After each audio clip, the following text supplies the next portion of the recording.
Sergeant at Arms, please call our June 23rd, 2026 meeting to order. Oh, yes, sir. This is Council of the City of Memphis. I hereby call for order for the transaction division pursuant to adjournment. All rise, please.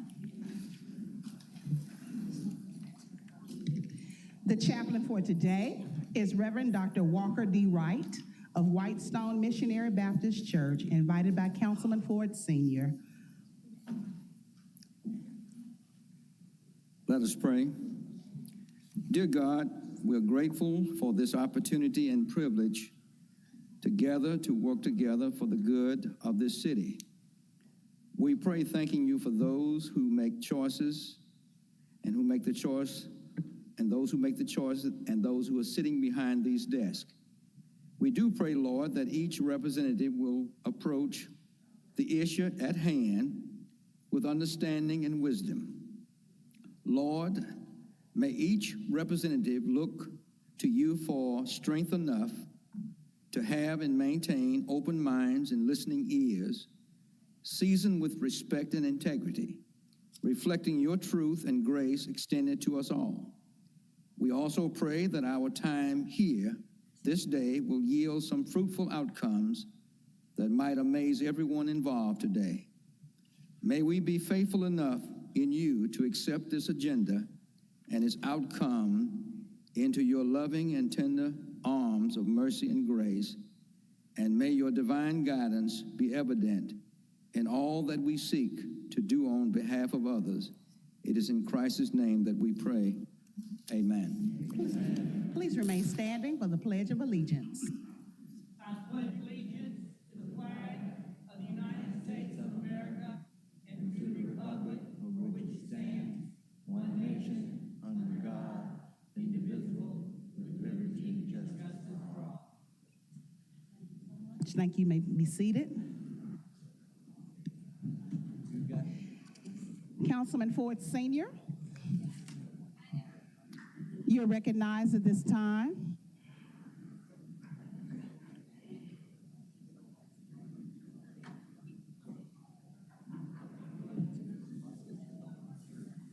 I think I'm gonna have to do this and make them.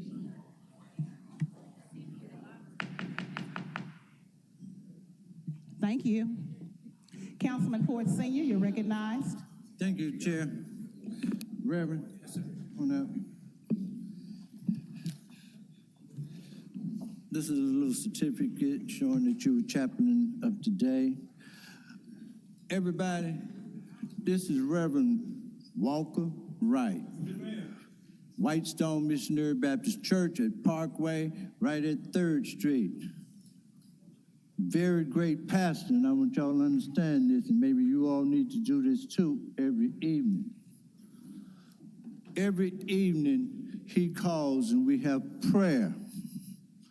So get your friends and y'all have prayer too every evening, every night. 5, 6, or 7 of you, okay? But we never miss a day. 7 days a week. 7 days a week. And you know it's 365 days plus 1 when it's a leap year, okay? Even when we're out of time. But I want you all to start doing that. Maybe that would help us along the way. We'll be able to find where we are. But this man here, every night, he calls and we hook up. Even out of time. Even out of time. So it don't make no difference who you call, hook them up. Because when 1 or 2 get together, what? Jesus is present. He's present. And right now, that's who we need more than ever. Yes. I hope I'm getting to a few. Yes, I sir. want to get to all. Okay? Very important. These are very trying times. Today is a trying time for the council. We want to make real good decisions and all. I want everybody to understand this. You know, because I want to try to make everybody kind of happy.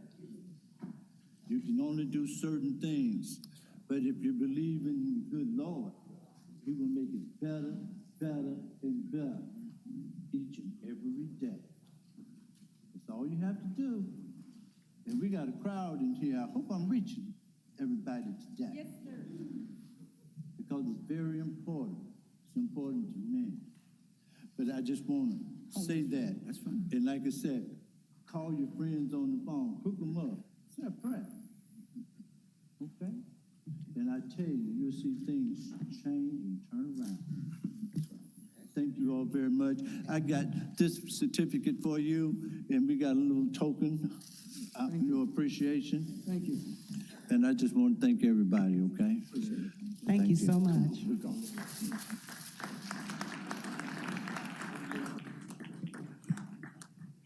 Madam Comptroller, if you will please call the roll. Thank you. Council members Canali. Here. Carlisle. Here. Cooper Sutton. Present. Easter Thomas. Present. Ford. Present. Green. Present. Logan. Present. Smiley. Spinoza. Here. Walker. Present. Warren. Present. White. Chairwoman Janice Swearingen, Washington. Present. Thank you, Madam Comptroller. You have a quorum. I believe Councilman Carlisle has read the minutes. Thank you, Madam Chair. I've reviewed the minutes and find them to be in order, and I move the adoption of the June 9th, 2026 meeting minutes. Okay, it has been properly moved by Councilman Carlisle. It has been seconded by Councilman Spinoza. Madam Comptroller, please conduct the roll. Prepare the screen.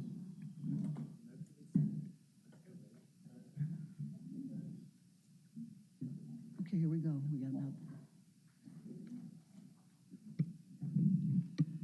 Canali, yes. Carlisle, yes. Easter Thomas, yes. Ford, yes. Green, yes. Logan, yes. Spinoza, yes. Walker, yes. Warren, yes. White, yes. Chairwoman Swearingen, Washington, yes. Please show Councilmember Cooper Sutton is voting yes on the minutes. Thank you. That item passes. Welcome to the June 23rd, 2026 regular meeting of the Memphis City Council. Meetings of the council shall be conducted in an orderly manner to ensure the public has the full opportunity to be heard, and the deliberate process of the council is retained at all times. Our council staff has meeting agendas available up front. Summer, please raise your hand. As well as comment request cards for members of the public wishing to be heard on a specific item. All those wishing to speak on an item must turn in their comment card to staff before the item is called. If you are not here to speak on a specific item, you can note your request to give general comments at the end of the meeting.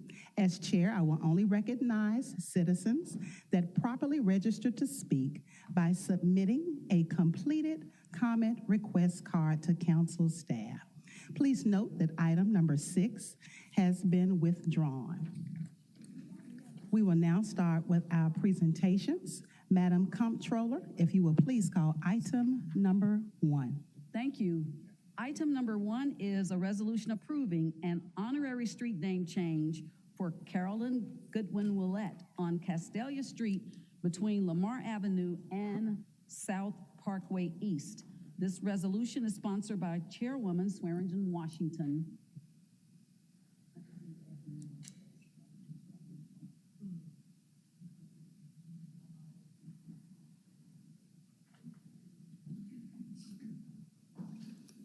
Miss Goodwin Willett, she thought she was coming down here to honor her son today, but today is your day.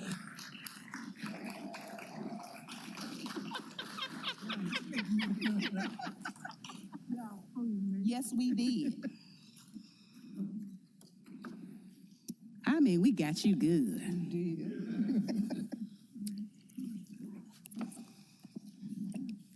Today, we are honoring an icon in the Castelia, South Memphis, Greater Memphis community for all the work that she has done.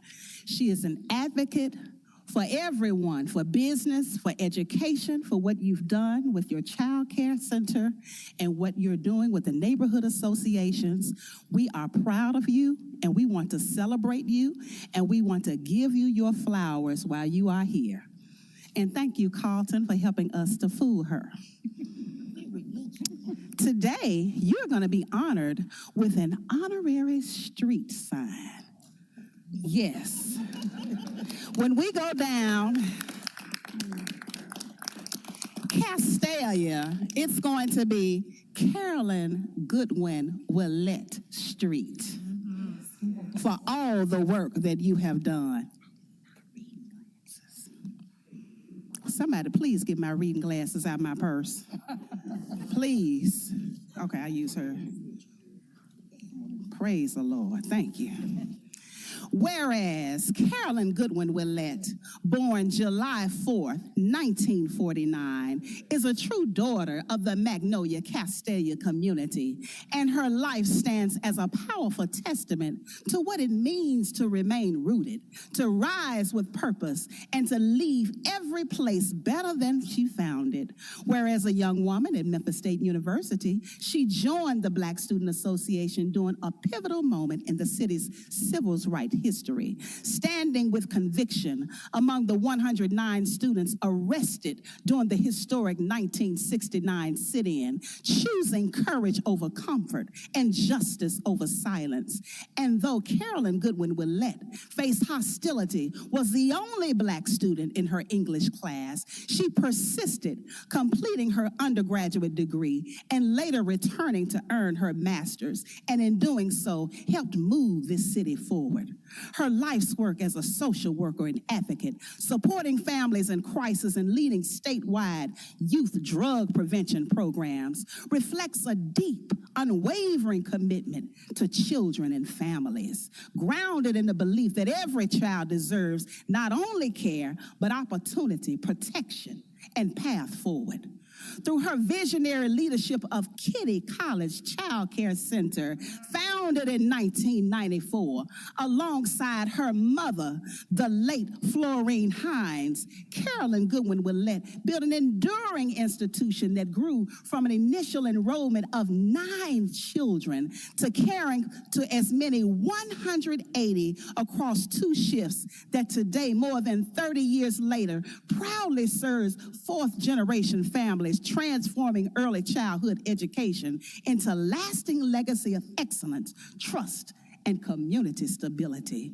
Her service to the city of Memphis through the Board of Ethics and the Health, Education, and Housing Facility Board reflects a woman of integrity and discernment, trusted to lead, to guide, and to uphold the principles that strengthen public trust and civic life.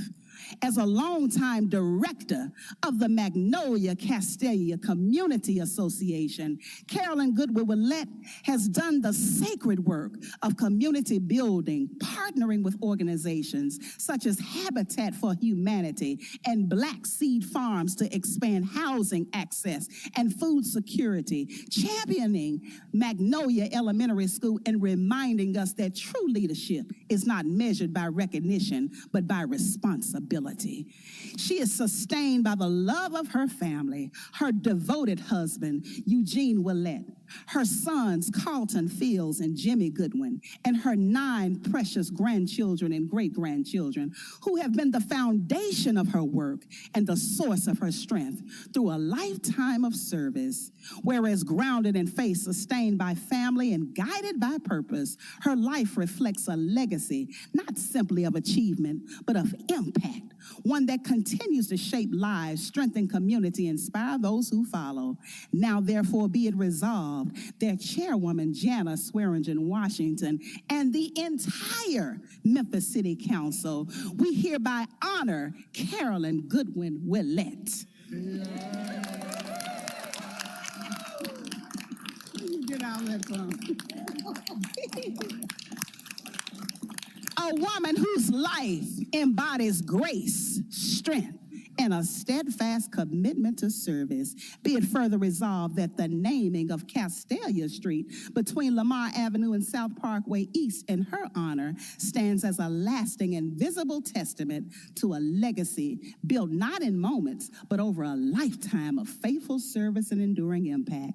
Be it further resolved that the city engineer is requested to affix suitable signs to designate such public road in honor of Carolyn Goodwin Willett for her commitment and contributions to the city of Memphis, given by my hand under the great seal of the city of Memphis, this 23rd day of June 2026, Jana Swearingen Washington, chairwoman of the Memphis City Council District 4, where we get more.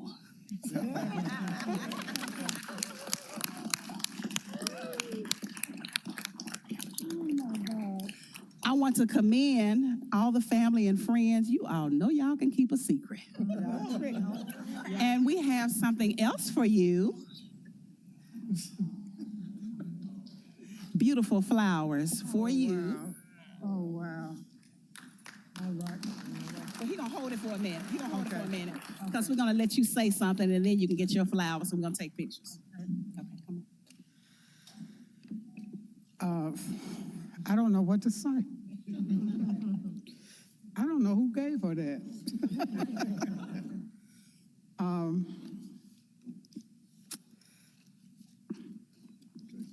I was raised to serve, so it's what I know to do. I don't know any other way to act or to live but to serve. I thank you all so much. I appreciate the recognition, and I'm lost for words. Thank you. Thank you.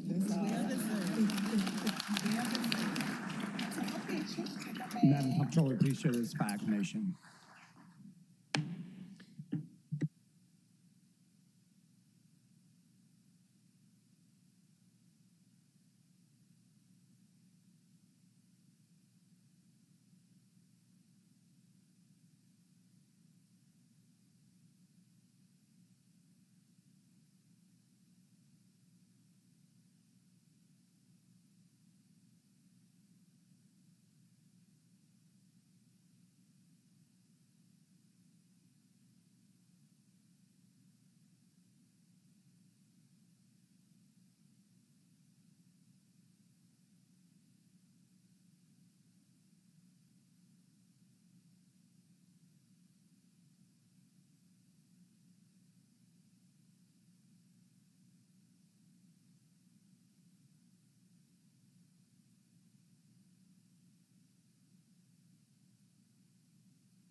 Madam Comptroller, would you please call item number 2?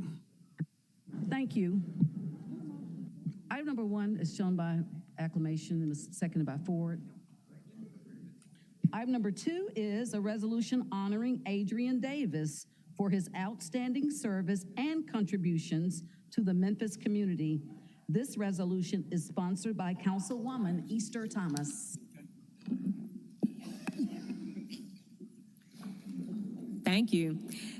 Good afternoon, evening, colleagues in the city of Memphis. I am so excited to not only myself, but along with the entire Memphis City Council to be able to recognize someone that really gives and gives of himself and of his organization to the community. So along with my colleague, Councilwoman Cooper Sutton, you gonna read the song? Okay, good. We would love to be able to honor Mr. Adrian Davis through this resolution. And so, whereas it is fitting that the Memphis City Council honor and recognize individuals whose service, leadership, and commitment to improving the lives of others have made a lasting and meaningful impact on the Memphis community. Adrian Davis has dedicated his life to serving others through public safety, community advocacy, and nonprofit leadership, consistently demonstrating a commitment to improving the lives of individuals and families throughout Memphis and the Mid-South.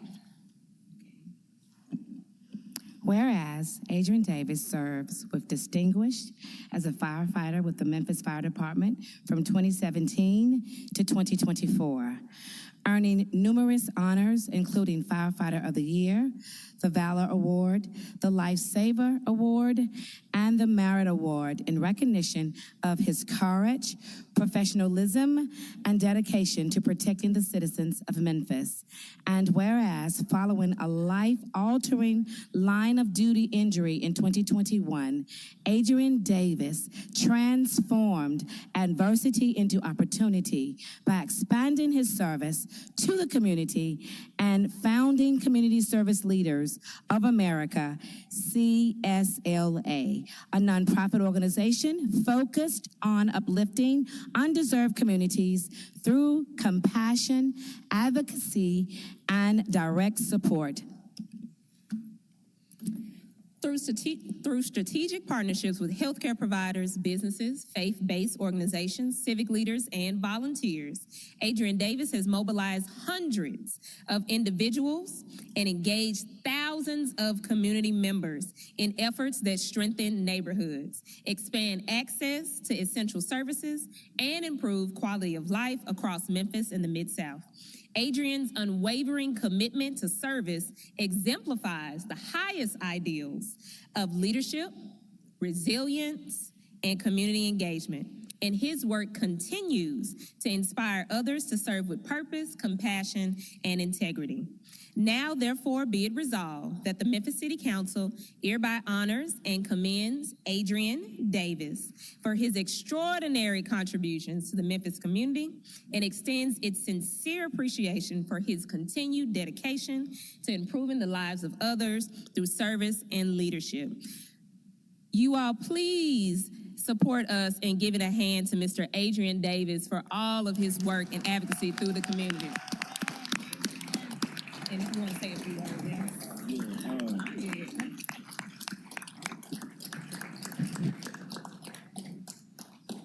I just want to say thank you.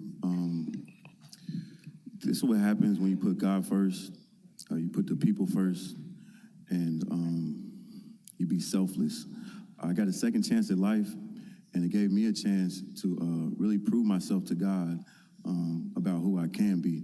So I wanted to change some of the standards of leaders in the community. And one of those things is collaboration. I wanted to collaborate at a high level. I wanted the leaders to be able to serve and not be ridiculed. So I made avenues to where it's mutually beneficial for the community. And I wanted to close the gap in between those relationships. And I think I'm doing a great job of that. I have a lot of people to thank. And just thank you for having an open ear for new ideas and a new type of leadership where it's more involving the people. Not to say that they're not doing it now, but we just upscale at a high level. So I just appreciate all the help, and I look forward to continuing this effort. And thank you. Thank you. Madam Comptroller, please approve item number 2 by affirmation. Thank you. Madam Comptroller, please call item number 3. Item number 3 is a resolution honoring Lexi Carter for her community impact in the city of Memphis. This resolution is sponsored by Councilwoman Easter Thomas and Chairwoman Swearingen Washington.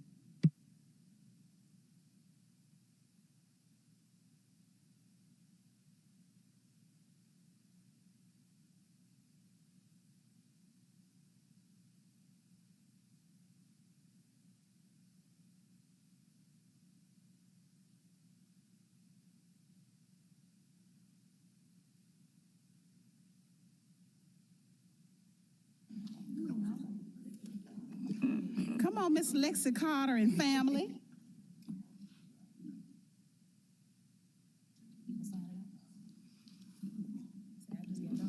We're so excited to be able to salute this woman of excellence who gives of herself every day to the greater Memphis community. We're so proud of you and the work that you're doing, and we want to give you your flowers as you live. Whereas the Memphis City Council sees fit to honor individuals whose commitment to service, civic engagement, and community leadership has made a lasting impact on the city of Memphis and its citizens. And whereas Lexi Reed Carter is a proud United States Navy veteran whose service reflects a lifelong commitment to leadership, duty, and public service.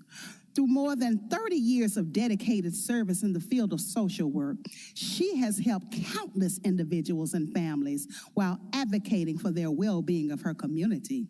After relocating in Memphis in 1991, Lexi Reed Carter became an active and influential voice in civic and political affairs throughout Shelby County. She has served in numerous leadership positions within the Shelby County Democratic Party, including public relations secretary, fundraising leader, convention delegate, and chairwoman.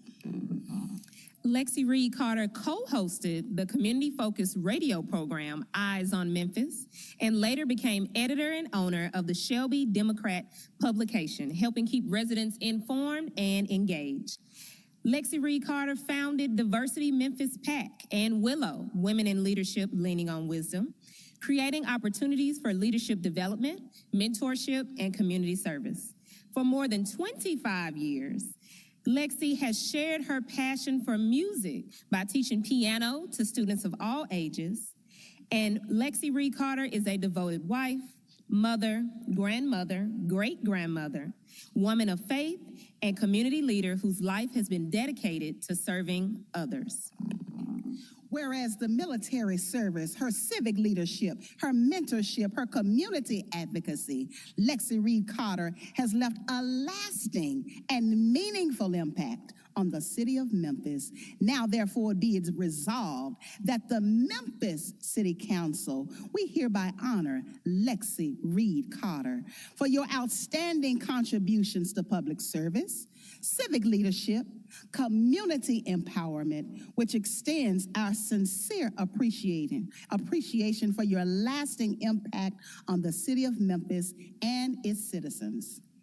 Be it further resolved that this resolution serves as an expression of the Memphis City Council, our gratitude for you, for your unwavering dedication to serving others and strengthening the Memphis community. Given by our hand, Janice Swearingen Washington, Chairwoman of the Memphis City Council, and Councilwoman District 7, Michaelin Easter Thomas. Please join us in celebrating and giving our gratitude for Ms. Lexi Reed Carter. Yay! If you want to speak.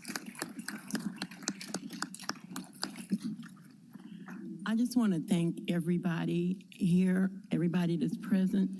You know, I did serve as a social worker for some years, and I developed a passion for people. And you know, I've gotten several different awards, but this means the world to me. This reminds me of the work that I have done, and all of those that are around me. Almost everyone that I look at has been a part of my success in serving the community. Because I get a phone call that somebody's being evicted, or I get a phone call somebody needs help with their utilities. I always have called on them, and they've always rallied around me. So it's the entire community that makes me able to stand up before you. So I want to thank you all very much. we have something else for you. Come on, Clay. Oh. Beautiful flowers for a beautiful lady. Thank you so much. You're welcome. We're going to take some pictures right quick. Everybody pose.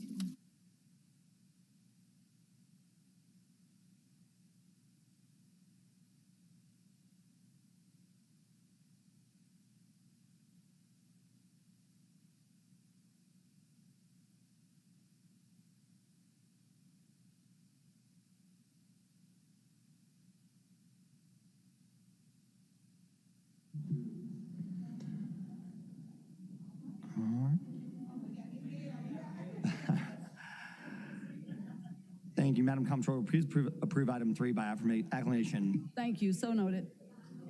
I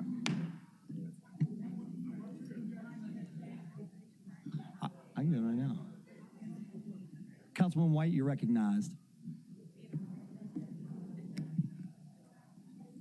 Thank you, Chairman. Congratulations, Ms. Carter. I wanted to, before everyone, thank you. I wanted to also acknowledge that we have Judge Gina Higgins, Circuit Court Division 4 judge with us today.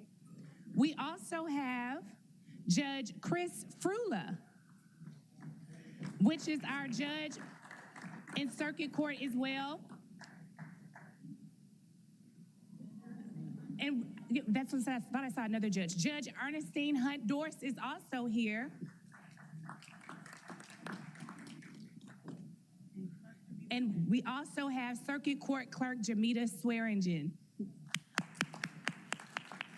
Thank you all for joining us this afternoon, as well as all of our distinguished guests. You're all special to us. Thank you.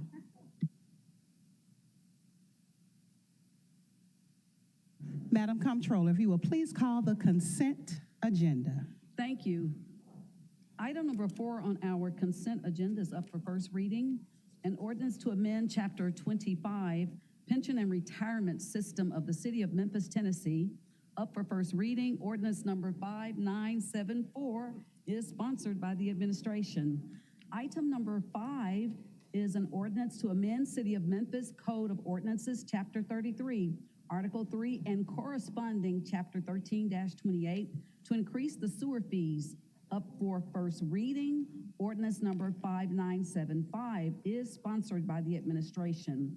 Item number 7 is a referendum ordinance to amend the charter of the City of Memphis, same being Chapter 11 of the Acts of 1879, as amended pursuant to provisions of Article 11, Section 9 of the Constitution of the State of Tennessee Home Rule Amendment, so as to establish lobbyist registration and disclosure requirements, and to submit the proposed referendum ordinance to the qualified voters of the City of Memphis at the next state general election.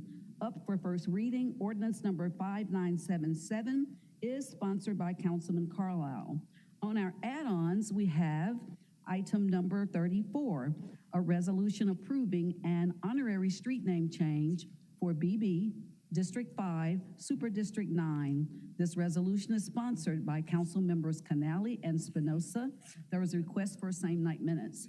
And our final item is number 40, a referendum ordinance to amend the charter of the City of Memphis, same being Chapter 11 of the Acts of 1879 as amended, pursuant to the provisions of Article 11, Section 9 of the Constitution of the State of Tennessee Home Rule Amendment, to authorize the creation by ordinance of uniform administrative procedures and systems for disposition of appeals that may affect the employment status of civil service employees. Up for first reading, ordinance number 5978 is sponsored by Councilman Carlisle, and there is a request to add this on for first reading. Madam Chairwoman, that concludes your consent agenda items. Thank you. Vice Chair Carlisle, you are recognized at this time. Thank you, Madam Chair. The consent agenda has been read, and I so move. It has been properly moved by Vice Chair Carlisle, second by Councilwoman Green. There are no counsel in the queue to speak. Madam Comptroller, if you will please prepare the screen for the consent agenda.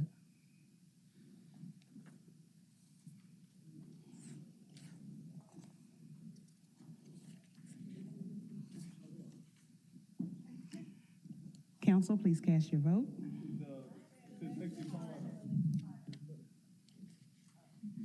Madam Comptroller, the screen.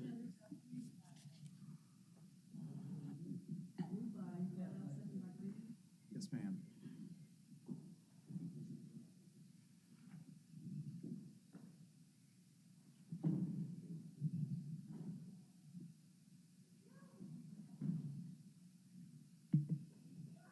Canali, yes. Carlisle, yes. Cooper Sutton, yes. Easter Thomas, yes.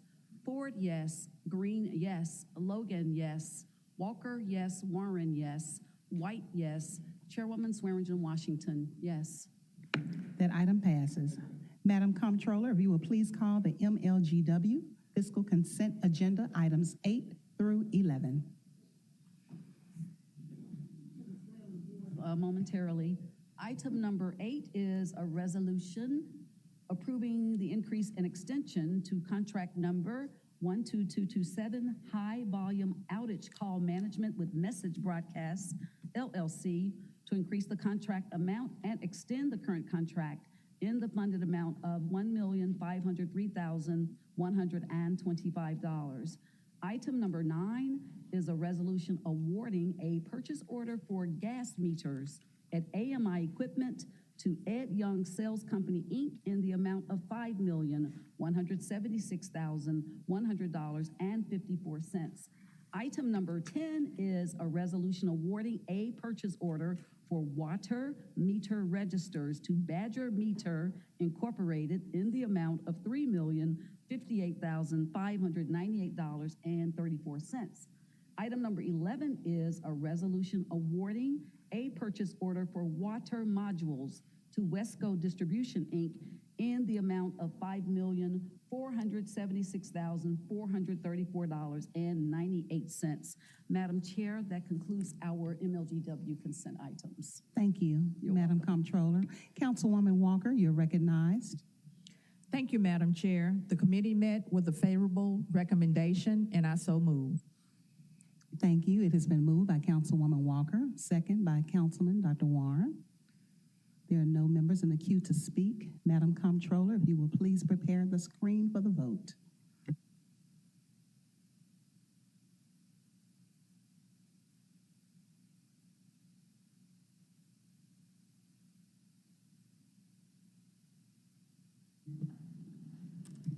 Canali, yes. Carlisle, yes. Cooper Sutton, yes. Easter Thomas, yes. Ford, yes. Green, yes. Logan, yes. Spinoza, yes. Walker, yes. Warren, yes. White, yes. Chairwoman Swearingen Washington, yes. That item passes. Madam Comptroller, if you will please call the same night minute items, starting with item number 35. Thank you. Item number 35 is a resolution to accept, allocate, and appropriate grant funds in the amount of $494,875.31 from Overton Park Conservancy for reimbursement allocated to eligible projects associated with an MOU between the City of Memphis, Overton Park Conservancy, and Memphis Zoological Society for renovations and accessibility improvements in the Overton Park area, District 5, Super District 9. This resolution is sponsored by the administration. There is a request for same night minutes. Councilman Smiley, you're recognized. Committee may recommend approval, and I so move. It has been moved by Councilman Smiley, second by Councilman Warren. Madam Comptroller, if you will please prepare the screen.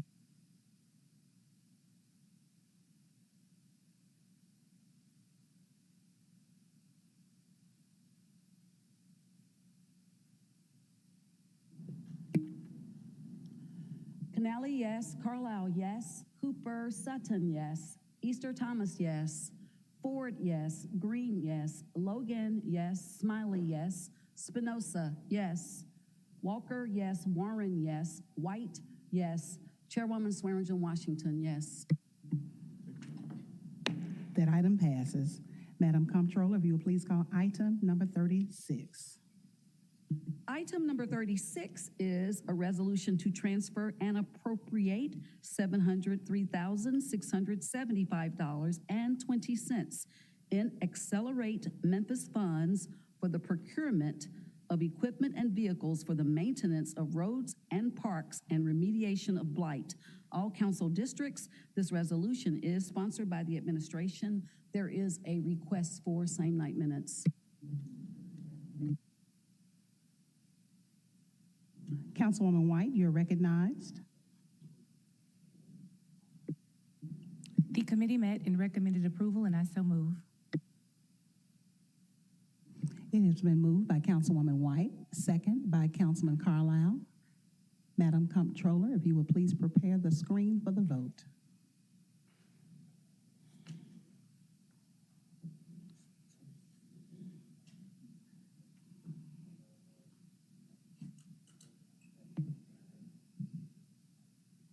Canali, yes. Carlisle, yes. Cooper Sutton, yes. Ford, yes. Green, yes. Logan, yes. Spinoza, yes. Walker, yes. Warren, yes. White, yes. Chairwoman Swearingen Washington, yes. That item passes. Madam Comptroller, if you will please call item number 37. Item number 37 is a resolution to allocate and appropriate $5,000 in FY26 Memphis City Council Community Grant Program funds to reach Memphis. All council districts, this resolution is sponsored by Councilman Canali, and there is a request for same night minutes. Councilwoman White, you are recognized. The committee met and recommended approval, and I so move.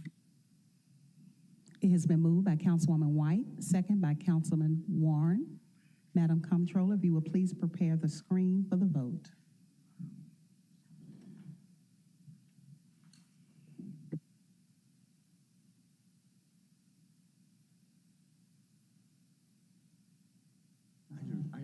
I can help you. Okay, her screen. White, yes. Canali, yes. Carlisle, yes. Cooper Sutton, yes. Easter Thomas, yes. Ford, yes. Green, yes. Logan, yes. Spinoza, yes. Walker, yes. Warren, yes. Please show Councilmember Janika White as voting yes on this item. Chairwoman Swearingen Washington, yes. That item passes.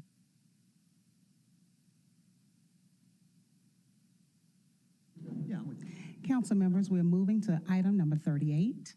Item number 38 is an omni-budget resolution that includes items 21 through 28 and items 30 through 33.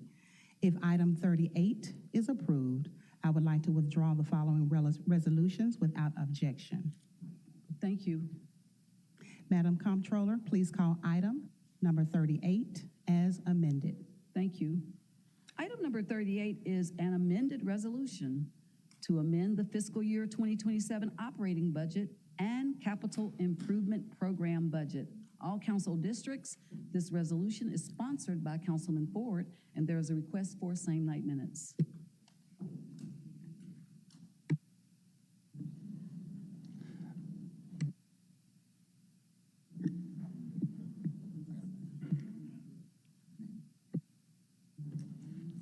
Vice Chair Carlisle, you're recognized. Thank you, Chairwoman. The committee met, recommends approval, and I so move. It has been moved by Vice Chair Carlisle, second by Councilman Warren. Chief Person, you are recognized at this time. Thank you, Chair. Walter Person, 125 North Main, CFO. I wanted to make a small change to one bullet point regarding Memphis Parks in the omnibus resolution that is considered before you.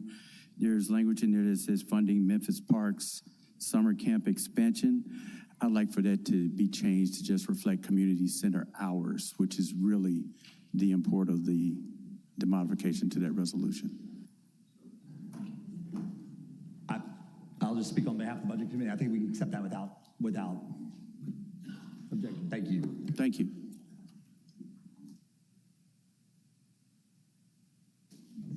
Hey, do we have a note? Chief Haynes, did you all make note of that? No. Okay.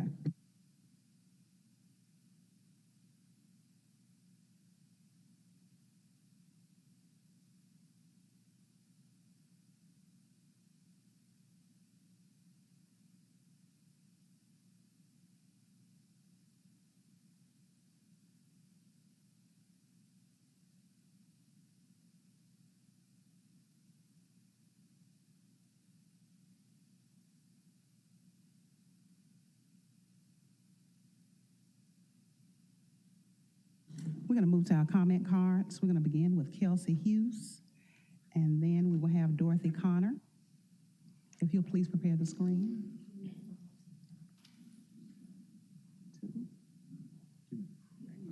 2 minutes, please.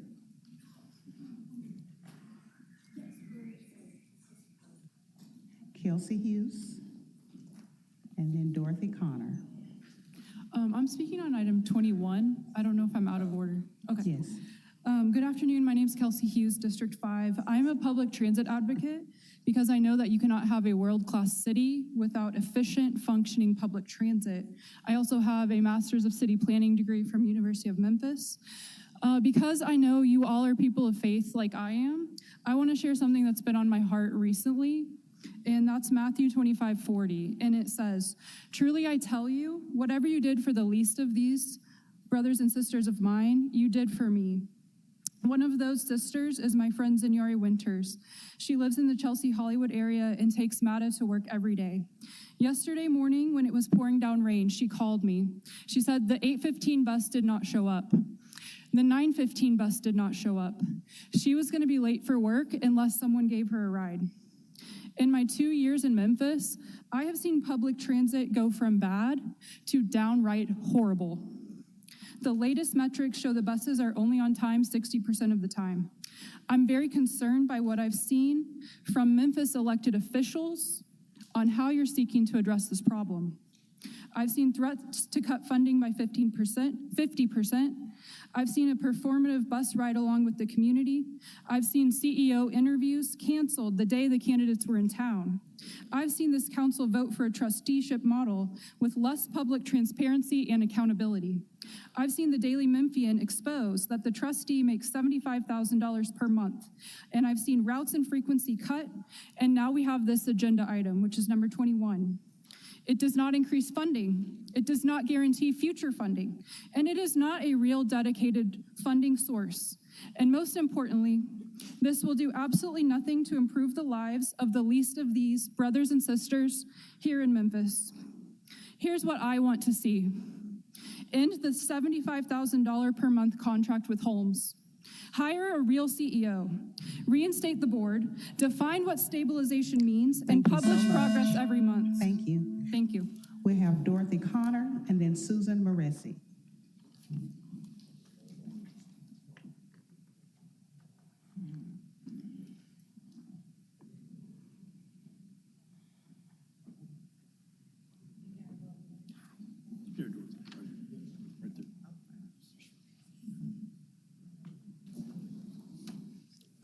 Good afternoon. Good afternoon. My name is Dorothy Connor.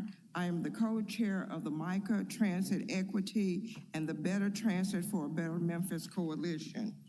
I am here today because public transit matters to me and the people in our community who depend on it every day.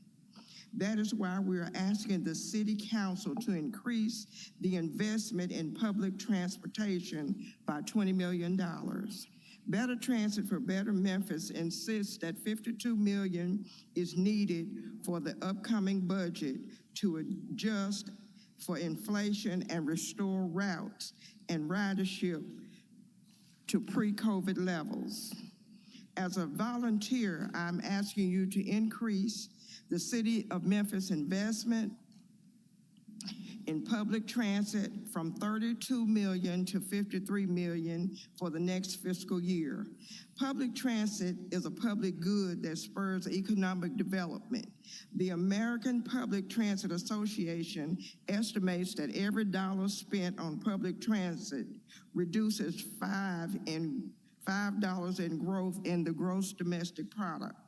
An extra $20 million invested in public transit can expect to see $80 million in the gross domestic product growth. Downtown businesses have responded to members of Better Transit for Better Memphis for that they are financially hurting and looking at closures due to the current state of public transit in the downtown area. Memphis lags far behind peer cities in our per capita investment in public transit. We would have to double our budget to catch up with Birmingham, Alabama. We would have to quadruple our budget to catch up with New Orleans, Louisiana. This request for an extra $20 million. Thank you so much. We're going to have Susan Moresi and then Dennis Lynch.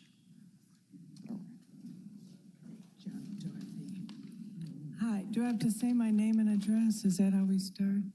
Okay, I thought I had 3 minutes, so I have to curtail my remarks. But I brought you a map just to emphasize the distances in Memphis and how big Memphis is. Here's the river. That's not really the edge. Okay. Memphis and MATA have been focusing on providing transportation to people with absolutely no other means of transportation for either in their most basic needs, such as getting to and from work, preferably on time, to grocery stores, medical appointments, etc., and I don't begrudge MATA for that.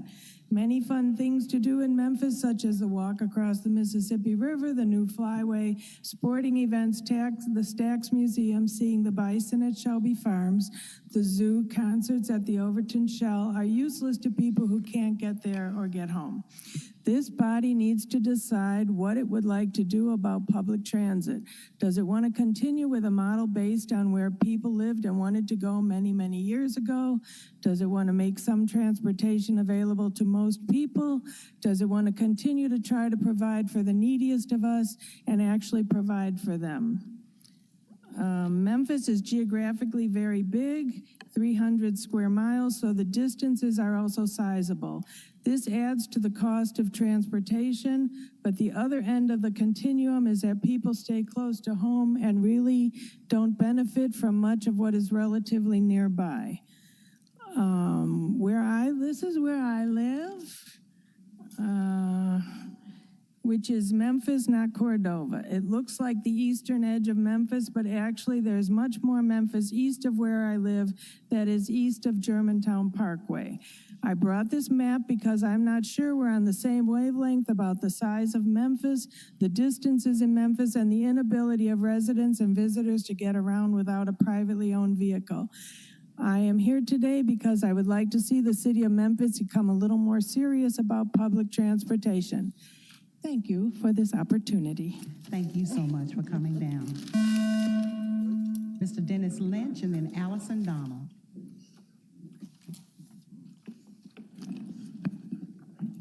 Good evening, y'all. Dennis Lynch with Better Transit for Better Memphis, one of the founding members. We've sent you some letters, and you haven't responded to our letters, unfortunately. But I do have a letter here from Mayor Young in support of transit. On behalf of the city of Memphis, I'm honored to extend our support for Transit Equity Day. We celebrate that in February, related to Rosa Parks' birthday, a key person in the civil rights movement and the transit movement. And we commemorate her birthday and the legacy of Rosa Parks. Mayor Young, in his letter, he said that public transportation is more than just a means of travel. It's a vital resource that connects people to opportunities, strengthens communities, and promotes environmental sustainability. Transit Equity Day serves as a reminder that equitable, safe, and accessible public transit is essential for economic mobility, climate resilience, and social justice. You all know this stuff. I mean, you know it by heart, and the people that live it certainly know it. The city of Memphis remains committed to advancing these values through our transit vision plan, ensuring that our transit systems are inclusive, reliable, and beneficial to all residents. Unfortunately, the letter does not say we're going to find the funding to make sure that we can provide the service that Memphis needs. But we need to continue pushing for that. Other people here are going to be talking about that. Thank you very much. Thank you so much. Allison Donald. Good afternoon, Mr. Mayor and council members. That's me. Oh, okay. Allison I Donald. thought I was supposed to go after you. Yeah. No problem. All right, No go ahead. problem. After Allison Donald, it'll be William Entire. Good afternoon. I'm here on behalf of Better Transit for a Better Memphis. My name is Allison Donald. I'm here for one simple reason. As a rider of the MATA system, I'm here to call for accountability and transparency for both riders, for city council members, and for the MATA administration. We deserve a MATA administration that will tell us the hard truths about the service that we use every day to get to work, to get to school, to get to all of the wonderful social activities that make Memphis, Memphis. But currently, as we stand here today, we are without that.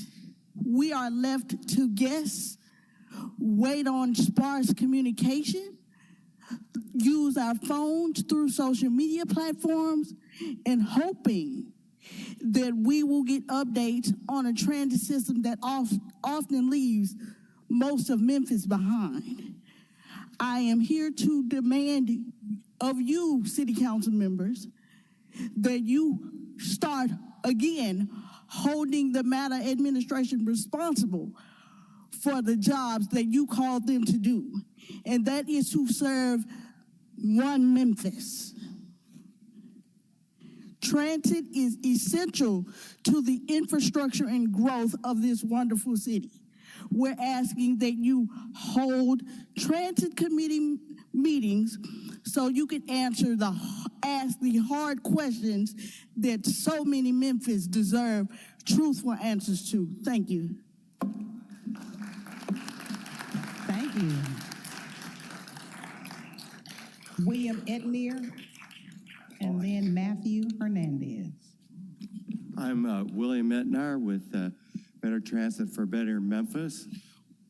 Good afternoon, Mr. Mayor and council members. So I am a recently retired chairman of the board of a heavy manufacturing company.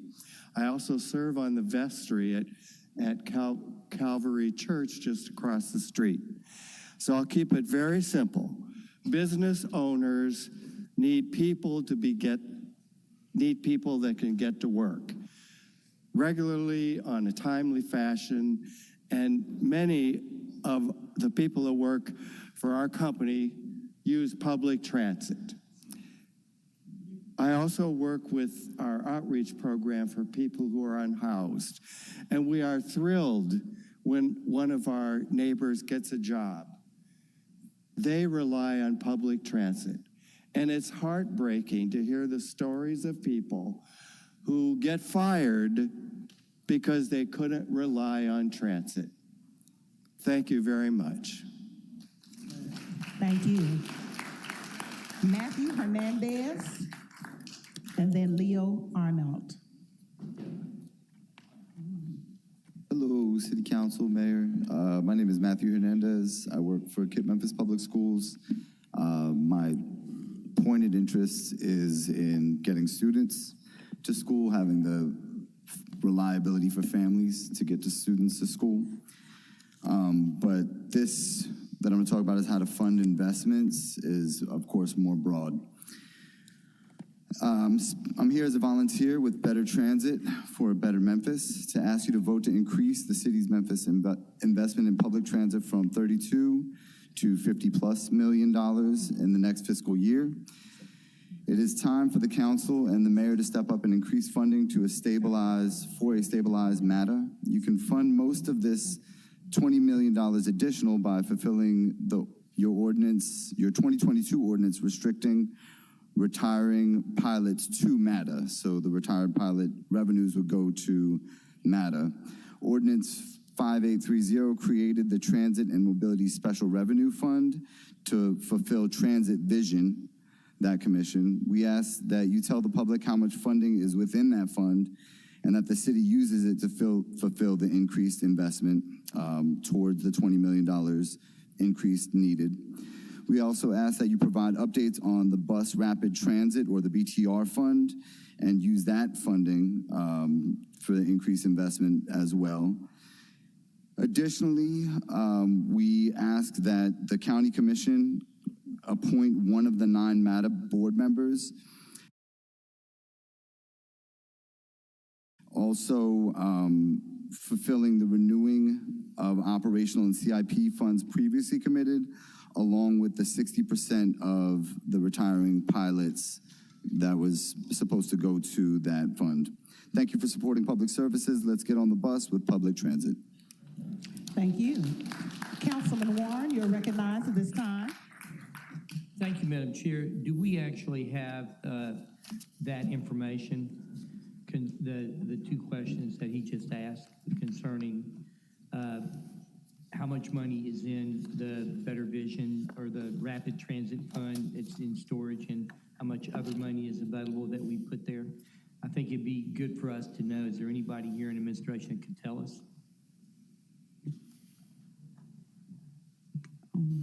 While they're getting that, we'll have Leo Arnault to come. Good afternoon. My name is Leo Arnault. I'm a past co-chair of Better Transit for a Better Memphis and also involved with MICA. The city needs to increase its funding by a minimum of $20 million. We wrote all of you a letter last week asking you to add $20 million to the budget. We also want to see this resolution that you're about to review and hopefully pass to take that additional funds that County Councilwoman Green and Councilwoman Cooper Sutton are proposing $10 million to go to MATA. Unfortunately, they want to just supplement the $32 million. We want you to add that on top of the $32 million the mayor's calling for.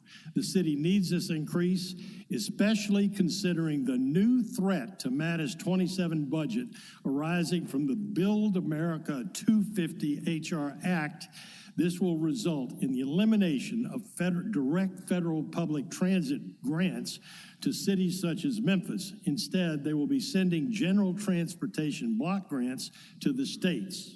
This act, if passed, could send funds formerly designated to MATA to Tennessee's Republican-dominated state, and they will most likely send our former MATA money to rural counties to fund bridges and roads in their districts, not to Memphis. They don't particularly like us these days.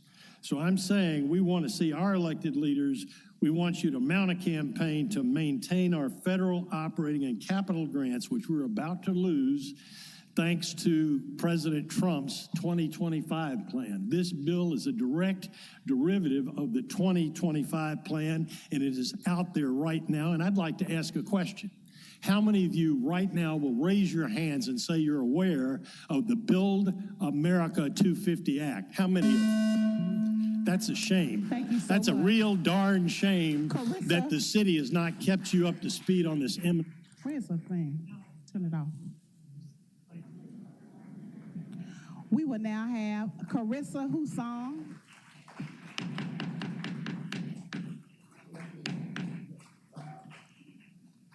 Thumbs up, thumbs down. We don't want to have to clear it out. Carissa Husong and then Ted Davis. Thank you very much. Carissa Husong, 1293 Central Avenue.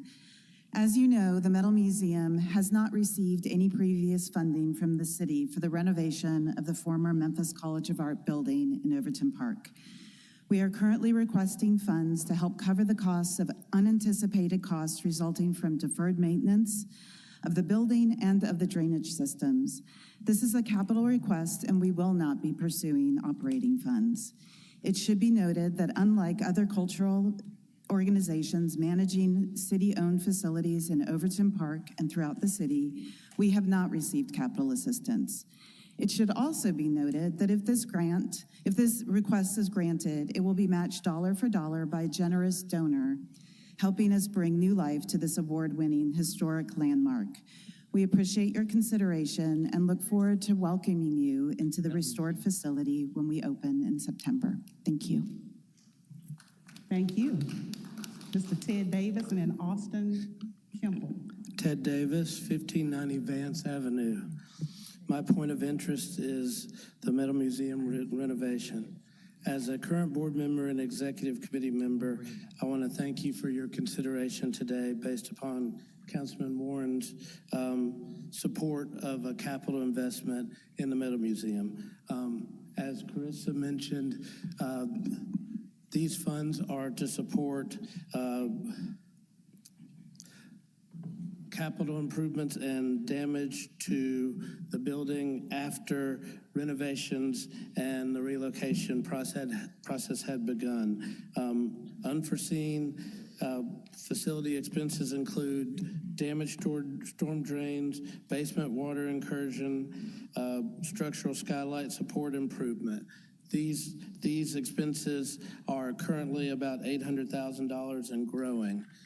We understand that renovating an existing historic building has some risk, but at the same time, these were incurred expenses that we're spending now to improve the building that only make our efforts to continue to raise capital to finish the building more difficult. So we would like you guys to consider our request today.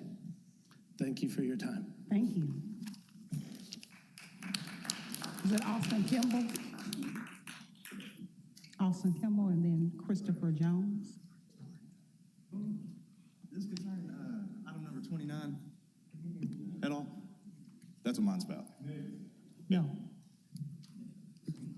So we'll wait on that one.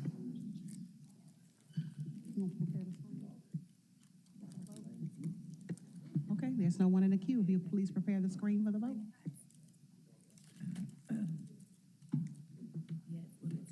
Too old. No, this too hot. Oh, no, I just had too much sweet taste on this.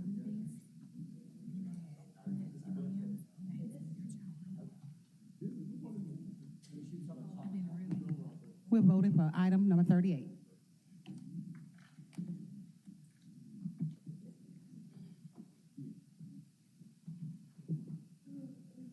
Here's the vote. Canali, yes. Carlisle, no. Easter Thomas, yes. Ford, yes. Green, yes. Logan, yes. Smiley, no. Spinoza, yes. Walker, yes. Warren, yes. White, yes. Chairwoman Swearingen Washington, yes. That item passes. Madam Comptroller, if you'll please call item number 39. 29.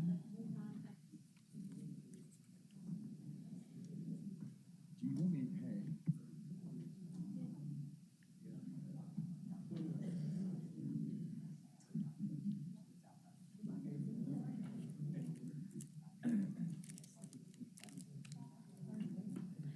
Item number 29 is a resolution confirming impasse vote of the City Council pursuant to substitute ordinance number 5639 regarding total economic package of ASME, all council districts. This resolution is sponsored by Council Members Smiley and Green.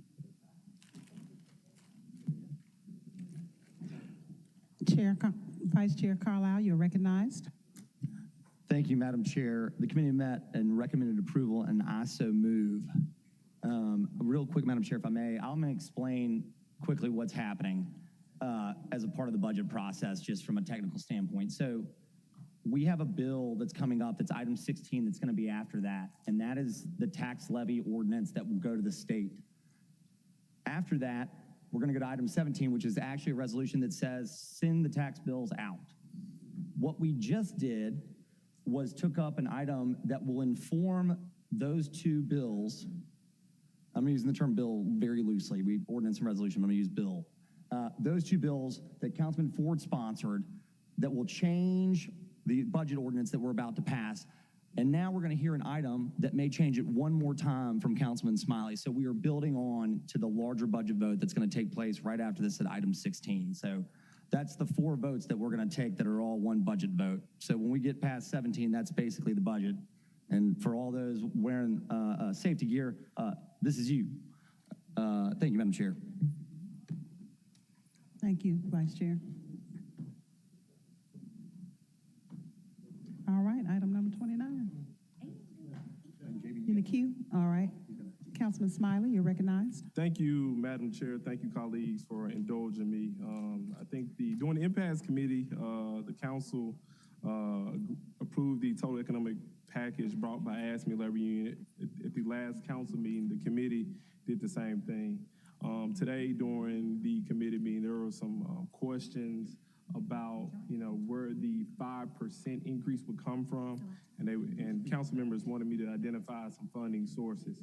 I spoke to the administration and finance committee and the finance office about, what money was needed to address the shortfall.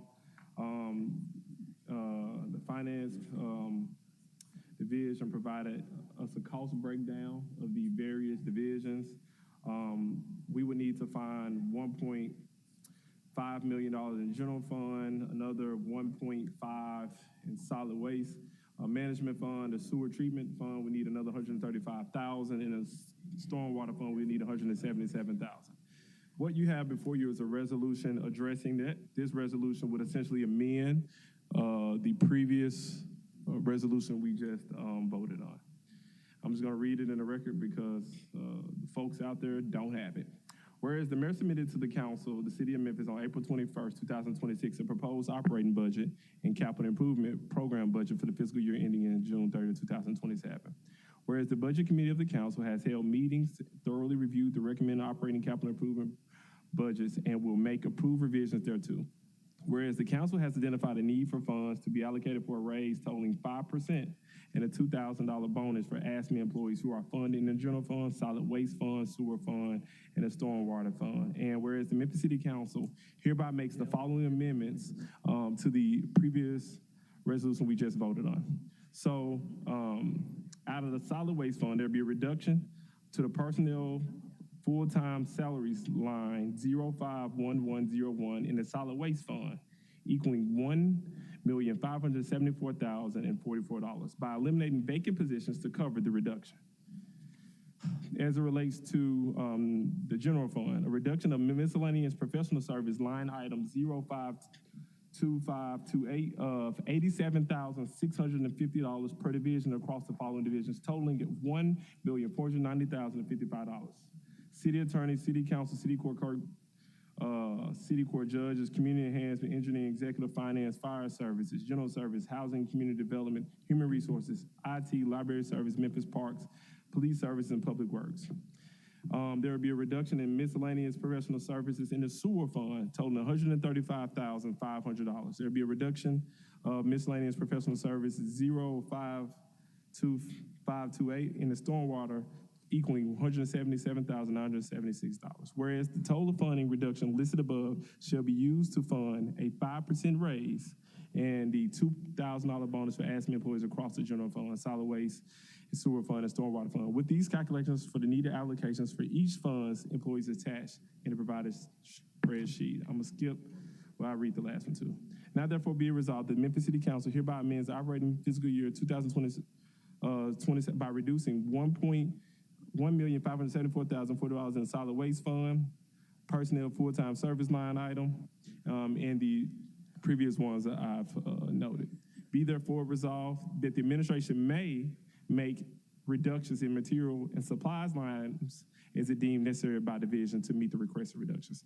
Essentially what happened in this resolution, we amended the previous resolution that the council just voted on to include a 5% raise for ASME labor union by pulling 1.5 from solid waste fund.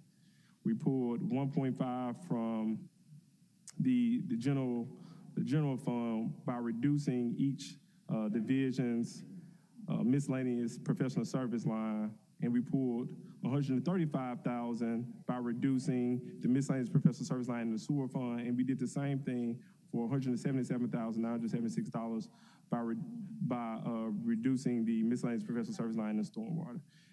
That's how we came up with the amount needed to address what I believe to be the shortfall in ASME's salary. I think we heard multiple times during all of the committee meetings how there's people who work in ASME. We spend a lot of time talking about, people not being able to afford to live with inflation. There's people who work in ASME that make $600 a week. It's very, very difficult to live. And, I wouldn't want, someone to have to live on $600. I know many people who are in here do not have to live with $600 a week. I think this is something that we can address. I think the biggest concern for this body is the 1.5 we're taking from the general fund, which is ultimately a reduction of $87,000 from the miscellaneous professional service line. The reason I believe that is prudent, the miscellaneous professional service line is the money that we use to pay outside contractors or outside services that the city considers necessary or we need in this particular time. I can find nothing more important to do with those monies than paying the people who are already out there in the hot sun, the rain, the snow. I think all of those things.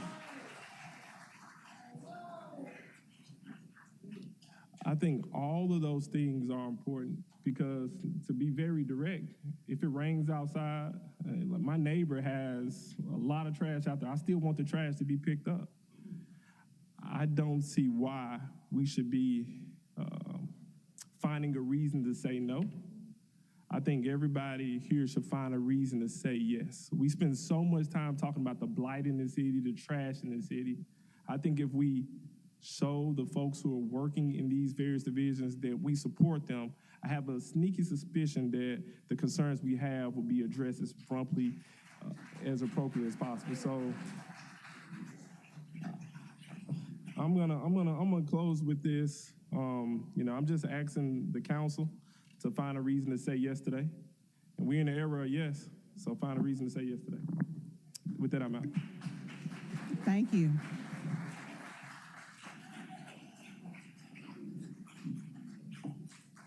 Councilman Canale, you are recognized.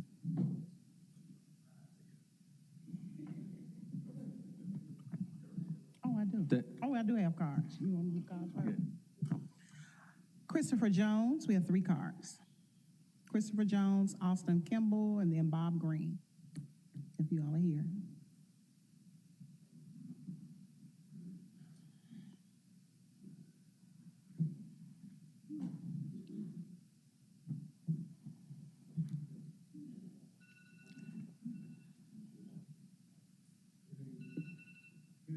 Christopher Jones. My address is 3290 South Mendenhall Road.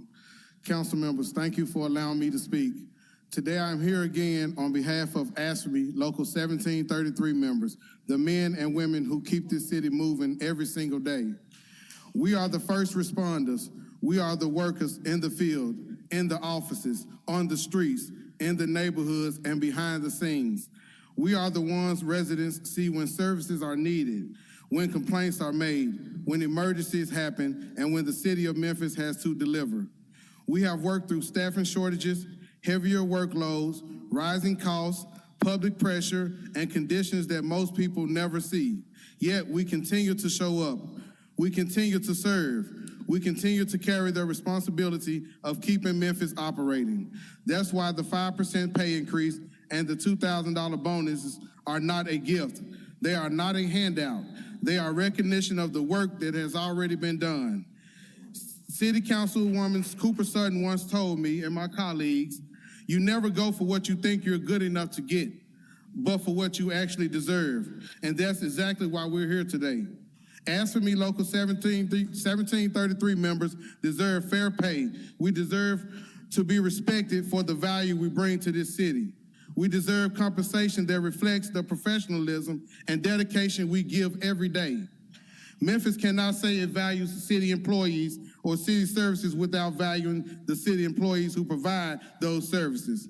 So I'm asking this council to stand with the workers who have stood with Memphis. Support the 5% increase. Support the bonus. Not because we are asking for extra, but because we have earned it. Thank you.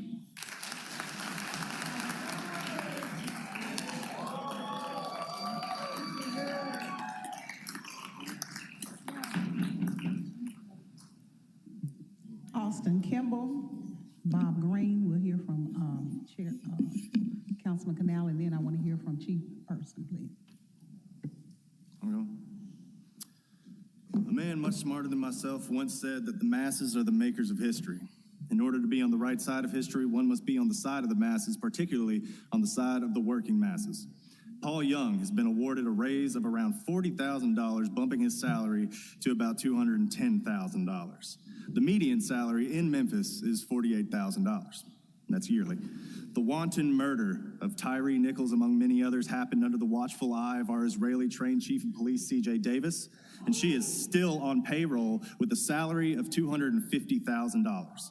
The National Guard and ICE seem to have ample funding while they occupy our city, and the federal government is constantly scrounging up change to pay for the next bomb to drop on children. Excuse me. My comrades and I, however, repair roads. We pick up your trash. We maintain public infrastructure, yet we are left with scraps. I can think of 2 life-threatening injuries that have happened this year to AFSCME employees. Now, I have no choice but to assume that this government does not care about the masses, the general public, the workers of Memphis. We went through this song and dance last year with absolutely nothing to show for it, which further fuels my assumption. Now I ask, does the city council want to side with the masses, the makers of history, or will you capitulate to your reactionary handlers? Thank you.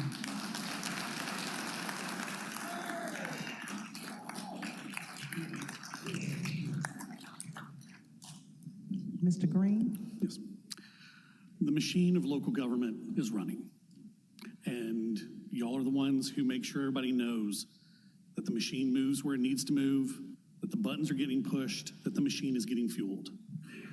But if you listen closely, you will hear belts are worn, wheels are squeaking, lights are flashing. We're not asking for you to do a full repair and rebuild. We're asking for maintenance. We make sure that the evidence for the court cases get filed properly. We make sure that the garbage gets picked up when it's supposed to. We make sure that the parks are clean as they're supposed to be. All we're asking is for that little bit of maintenance to make sure the machine can keep running. Thank you.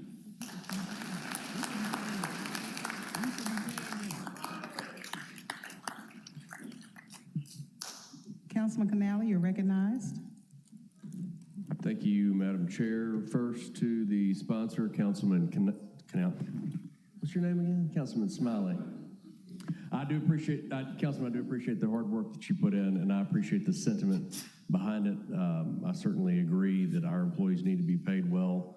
I've never been a fan of across-the-board raises. I think that it disproportionately helps some more and disproportionately does not do what it needs to do to others. We know for a fact that within AFSCME, there are certain divisions that are underpaid. They are paid below market level. I've talked to Chief Person, Chief Adams, and Chief Fouché about it, and they are going to identify those people. And there is an opportunity after this budget is passed that we can do similarly what we did with the fire department this year and true up their salaries later. Remember that what we just passed out of Councilman Ford's resolution includes a 2% and a $2,000 bonus for AFSCME employees, but I don't think that an across-the-board 5% and $5,000 bonus achieves what we really want it to, which is targeting the employees that we know are underpaid and need to be brought up above at least to market value, but likely above market value. So I would say I support Councilman Ford's resolution, which gets them the 2% that every other bargaining unit got and the non-represented employees, a $2,000 bonus, which no other bargaining unit got, nor the non-represented employees. And then we go back and we find those certain divisions within AFSCME and true up those salaries and get them the pay that they deserve. Thank you, Madam Chair. Thank you.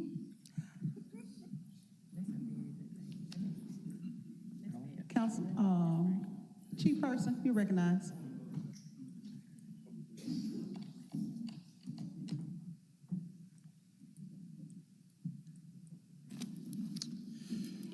Good afternoon again. Walter Person, CFO, 125 North Main. I'm going to speak to the numbers, and I'd have to say that my position is very similar to Councilman Canale. I won't begin to question the challenges that many of our employees face in terms of getting compensation. I think we have to look at the realities of the budget that we're facing this year. We have no fund balance contribution that's planned for this budget. We brought before you, the mayor brought before you in April, a truly balanced budget with zero contribution of fund balance. What that means is any increments beyond what we've been working through as a body under Councilman Ford Sr.'s leadership is a balanced budget. This increment, even though to Councilman Smiley's point, is a 1.5 increase to general fund, that would be purely funded from fund balance that is already in existence. It would not be funded from any kind of contribution of fund balance.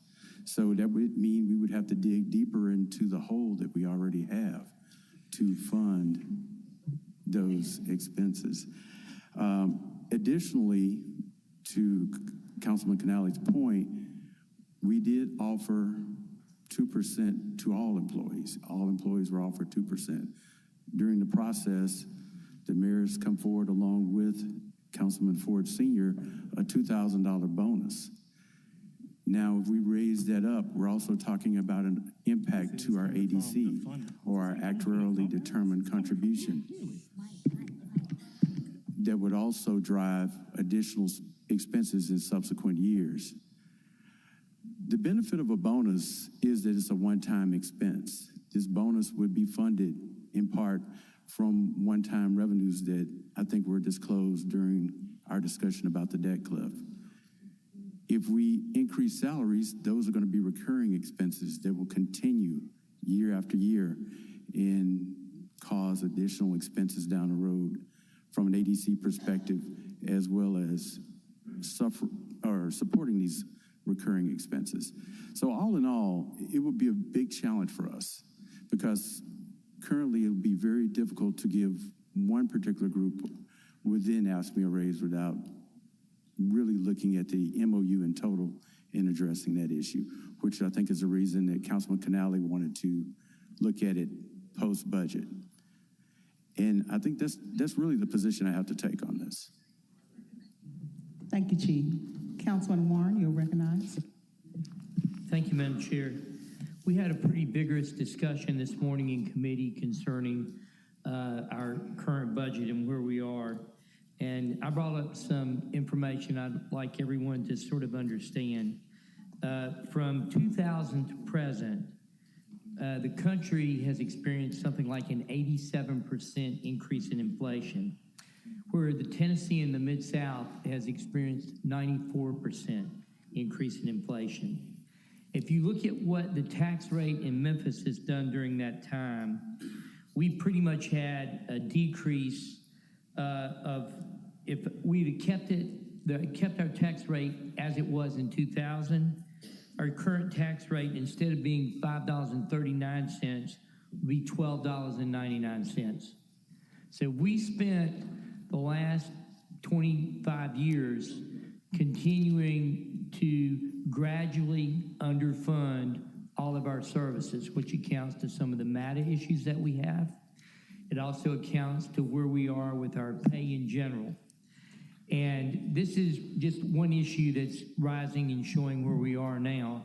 I think there's wisdom just to get this information out to people because the only way that we really fix this is by raising taxes, and we can't raise taxes this year. It's too late for us to consider doing that.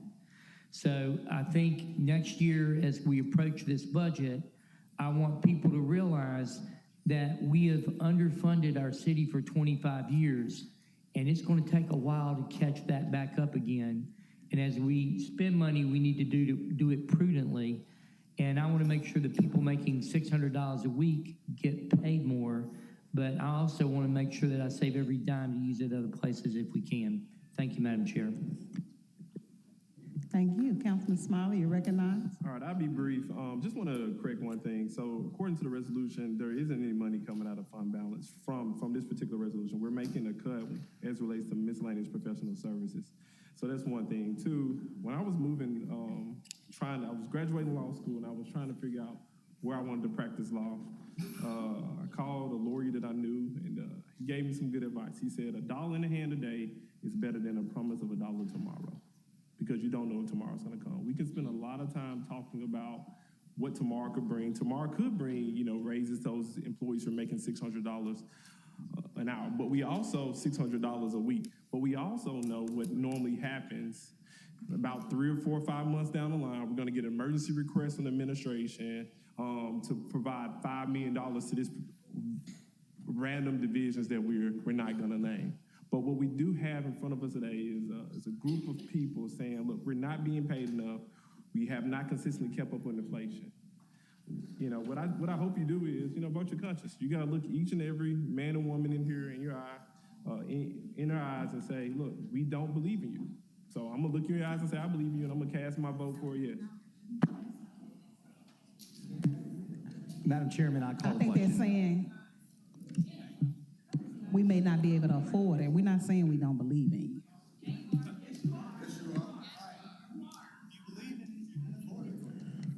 All right, there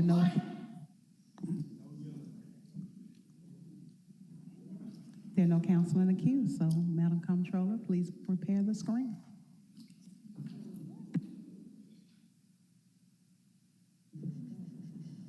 I have no idea.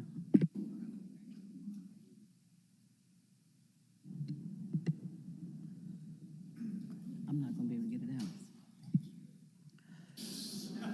out. Canale, no. Carlisle, no.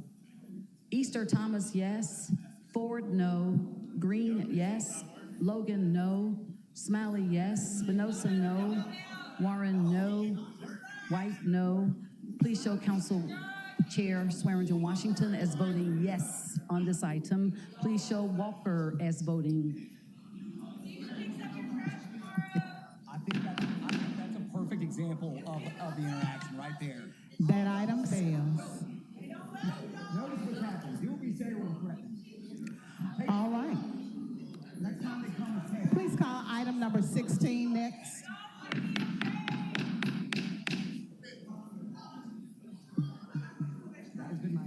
Item number 16 is.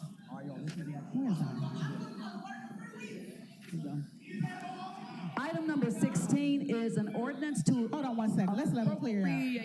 The Madam Comptroller, just hold on 1 second. Let them clear out. good job.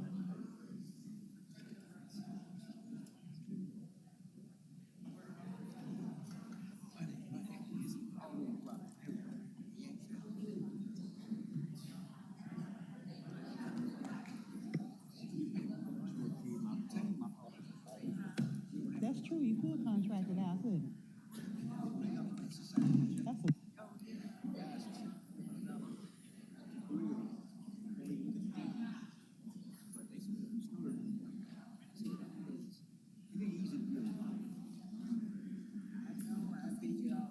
okay. Madam Comptroller, if you'll please call item number 16. Thank you.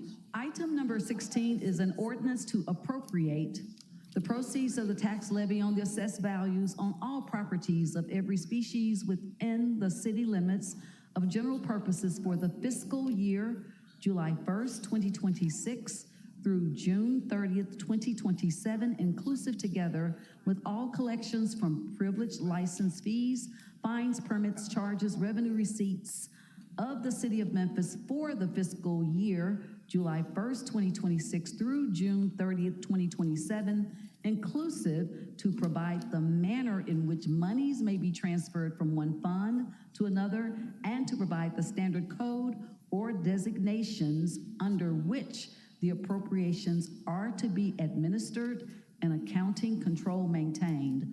Up for third and final reading, ordinance number 5971 is sponsored by the administration. This item was held from June 9th. Vice Chair Carlisle, you are recognized. Thank you, Madam Chair. Item 16 has been read into the record, and I move it as substituted based on tonight's previous actions. All right, it's been moved by Vice Chair Carlisle, second by Councilman Canali. Madam Chairman, I'm sorry, one more thing. Do we have this item added for same night minutes? Could we have this, can I make a motion to have this item added to same night minutes? Without objection. And we're going to need to go back, but 38's already on, and then I'm going to go ahead and just get us ready. We're going to do 17 as well with 79 minutes. Thank you. Okay. Madam Comptroller, you have it noted? All right, it's been properly moved and second.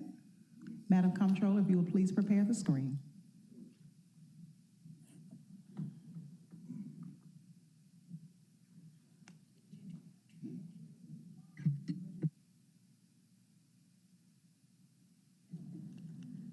Canali, yes.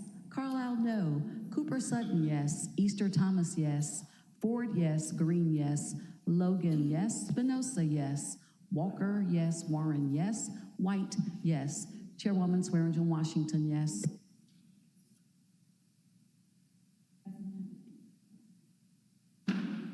That item passes as amended.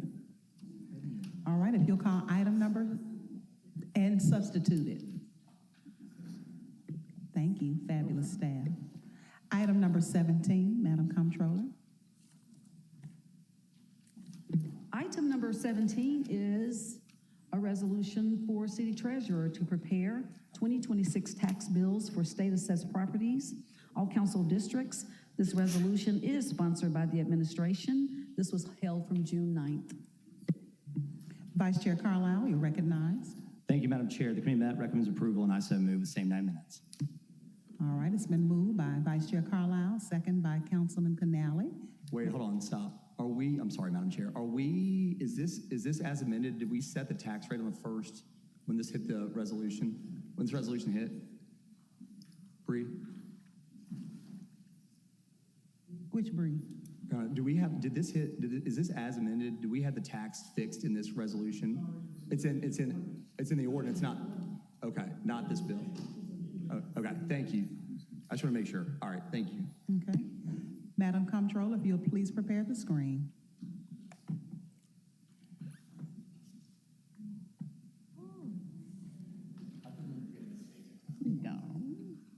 Canali, yes. Carlisle, yes. Cooper Sutton, yes. Easter Thomas, yes. Ford, yes. Green, yes. Logan, yes. Spinoza, yes. Walker, yes. Warren, yes. White, yes. Chairwoman Swearingen Washington, yes. That item passes. Madam Comptroller, if you will please call item number 39.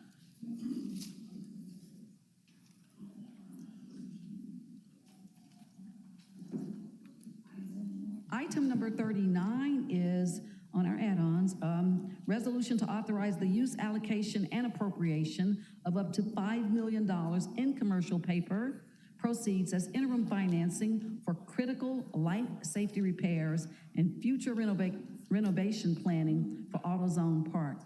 District 7, Super District 8, all council districts. This resolution is sponsored by the administration. There is a request for same night minutes, and this was also held from June 9th. Councilwoman White, you're recognized. The committee met and recommended approval, and I so move. It has been properly moved by Councilwoman White, second by Councilwoman Dr. Easter Thomas. Madam Comptroller, if you will please prepare the screen. Oh, we have some cards. 1 second.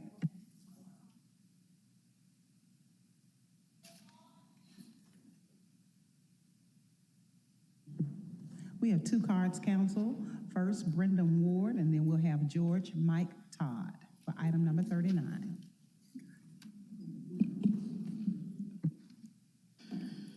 Good afternoon, members of the City Council. My name is Brendan Ward. I am a seasonal game day employee at AutoZone Park, and I have been there for 7 years. I don't do this job for the money because I have a full-time job that takes care of my needs. I do it because I love the environment and the memories we get to create for families. That's what we do at AutoZone Park. It was my very first job after graduating from college, and I am grateful to still be part of an organization that means so much to me and to our community. I remember going to Liberty Land and have heard about Adventure River. Don't let the Redbirds become another memory of the past. Over the years, I have seen thousands of children walk through those gates, excited to spend time with their families. One of my favorite parts of the job is Sunday afternoons when I get to interact with kids after they finish running the bases, following the game. Seeing the smiles on their faces reminds me that AutoZone Park is about much more than baseball. It's about family, community, and memories that children will carry with them for years. I also wanted to address the comment suggesting that people may prefer playing pickleball over attending baseball games. There is room for many recreational activities in this city, but I don't believe a comparison should be made to determine the future of AutoZone Park. A pickleball court and ballpark serve very different purposes. At the ballpark, families gather together, local business benefit from visitors coming downtown, and employees like me have the opportunity to work. I simply ask that you consider not only the financial investment, but also the value the ballpark brings to our community and the memories it creates. Just like we're trying to keep the Grizzlies in Memphis, we need to keep the Redbirds here as well. Thank you for your time and consideration. Thank you, Mr. Ward, and thank you so much for your service. Mr. Todd?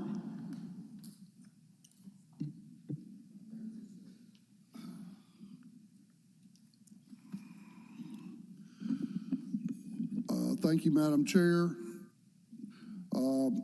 My name's Mike Todd. Many considered the godfather of the Edge District. Been investing down there and working, running my businesses for over 30 years. We're kind of the forgotten edge of the edge on the west edge there near the ballpark. The ballpark has been an amazing facility that was tops in the country when it was built. We need to preserve our investment in the ballpark with the immediate emergency repairs. And then we also need to invest in the neighborhood. We've got a 28-acre, essentially, wasteland that's been sitting there since 2019. We've invested millions of dollars of our own money incrementally over a period of time, slowly built it up. We've got Los Camales in that area, Arnold's Barbecue, craft axe throwing. We've created a little bit of an entertainment district, but we need some help down there. We got crumbling infrastructure. We've got several bad owners down there that have not paid taxes within 10 years. They never seem to be able to put it up for sale. They just continue to crumble. It's dangerous, and we need some investment in that area in general. And I would like to also advocate for the larger investment that's being proposed. But we certainly need to make the emergency repairs now for the safety of the folks that go to this wonderful venue and enjoy this place. And that's all I got to say. Thank you. Thank you so much for coming down, and thank you for your service. Madam Comptroller, if you will please prepare the screen for the vote.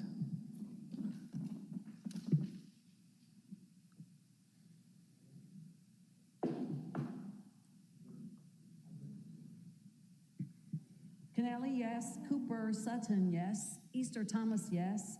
Ford, yes. Green, yes. Logan, yes. Spinoza, yes. Walker, yes. Warren, yes. White, yes. Chairwoman Swearingen Washington, yes. All right, take me out to the ball game. That item passes. Madam Comptroller, if you will please call the regular agenda items, beginning with item number 12.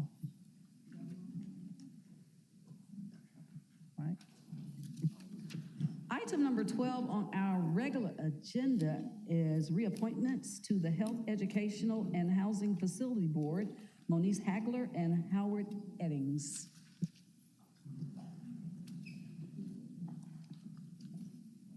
Councilwoman White, you're recognized.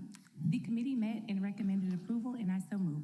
All right, it's been moved by Councilwoman Attorney White, second by Councilman Canale. We have one card. Mr. Cossett? Not necessarily Mr., but L.G. Cossett. Good afternoon. Good afternoon. L.G. Cossett. I'd like for the statement to be read to the council for acknowledgement, understanding. Cossett Library HUD Project. Hello, L.G. Cossett III. Thank you for your letter expressing your interest in being a consulting party for this project. I have added your letter to our files. Ultimately, it is the federal agency's responsibility to consult with you on this project and future projects. I have copied Glenn Glucks, the contact for the city of Memphis for this project, since HUD has designated the city with completing the Section 106 responsibilities. He should add this letter to the city's files and ensure that you are consulted in future if this project continues. I would also recommend that Glenn let HUD know of your interest. Yes. I'm the great-great-great-great-grandson of Frederick H. Cossett, a Frenchman that built the first Cossett Library. I'm following in the steps, and I'm building the first American Aborigine Museum in Orange Mound. That's the statement, and I want to have that acknowledged by the council as well by the city. I'm L.G. Cossett. Thank you. Thank you so much. Madam Comptroller, if you will please prepare the screen for item number 12.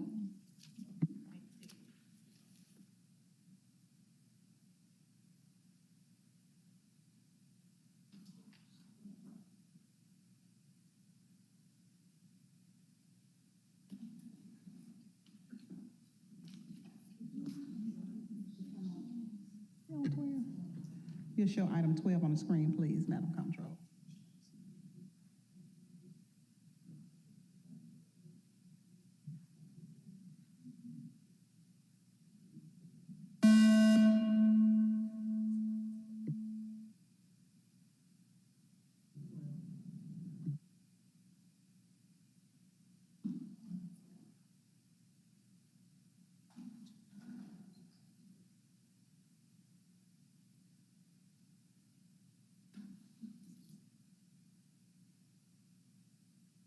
Would you like to do a voice vote? Canale? Yes. Carlisle? For 12. Of reappointments, Moniz Hagler and Howard Eddings. Cooper Sutton? Councilwoman Cooper Sutton. These are for the appointments for number 12. Attorney Hagler and Howard Eddings. Howard Eddings. They were Number here 12. last time. Thank you. Easter Thomas for the appointments. Ford. Green for the appointments. Thank you. Logan. Thank you. Smiley. Spinoza. Yes. Thank you. Walker. Yes. Warren. Aye. Thank you. White. Yes. Chairwoman Swearingen Washington. Yes. Give me one moment to see if I can get the system working.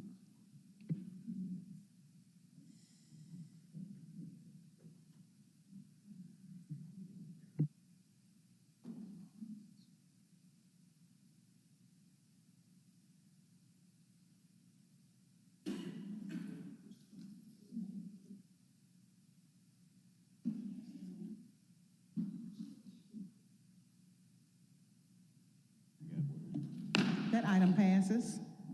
Madam Comptroller, if you will please call item number 13. Thank you. One moment, please. I'll tell you in just a moment. Item number 13 is also appointments to the Convention Center Commission Board. We have Camion Hamilton and Linwood Dillard, and I'll entertain a roll call vote and motions. Thank you. Madam Councilwoman White, you're recognized. The committee met and recommended approval, and I so move. All right, it has been moved by Councilwoman White, second by Councilman Spinoza. We're casting our vote for item number 13. And for the appointments, Canale? Yes. Thank you. Carlisle? Yes. Cooper Sutton? Yes. Easter Thomas? Yes. Ford? Yes. Green. Logan. Smiley. Spinoza for the appointments. Thank you. Walker. Warren. White. Chairwoman Swearingen Washington. Yes. Thank you. That item passes. Madam Comptroller, if you will please call item number 14. Item number 14 is an ordinance for the designation of qualified public use facility, creation of the 33 Beale Street Tourism Development Zone tourism surcharge, and otherwise providing with respect to the foregoing up for third and final reading. Ordinance number 5972 is sponsored by the Downtown Memphis Commission and Central City Revenue Finance Corporation. Councilwoman Green, you are recognized. The committee met, recommended approval, and I so move. All right, she has moved as amended. Can I get a second? It has been moved and amended by Councilwoman Green and second by Councilman Warren. Madam Comptroller, if you will please call a roll vote. Thank you very much. Canale? Carlisle? Cooper Sutton? Easter Thomas? Thank you. Ford? Ford? Thank you. Green? Logan? Smiley? Spinoza? Thank you. Walker? Warren? White? Chairwoman Swearingen Washington? Yes. That item passes. Thank you. Madam Comptroller, if you will please call item number 15. Item number 15 is an ordinance pursuant to Chapter 9.10-1C of the Memphis and Shelby County Unified Development Code approving a street name change at the subject property located between E.H. Crump Roundabout and Metal Museum Drive. Up for third and final reading. This ordinance is sponsored by the Division of Planning and Development. The case number is SNC 26-02. The ordinance number is 5973. Councilman Spinoza, you are recognized. Thank you, Madam Chair. Committee met on May 12th, recommended approval, and I so move. It has been moved by Councilman Spinoza, second by Councilman Warren. Thank you. Madam Comptroller, if you will please call a roll vote. Thank you very much. Councilmember Canale? Carlisle? Cooper Sutton? Easter Thomas? Ford? Green? Logan? Smiley? Spinoza? Thank you. Walker? Warren? White? Cooper Sutton is voting yes on this item. Chairwoman Swearingen Washington, she's over there. That item passes. That item passes.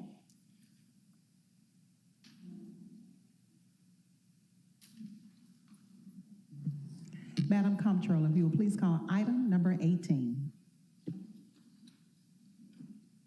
Excuse me.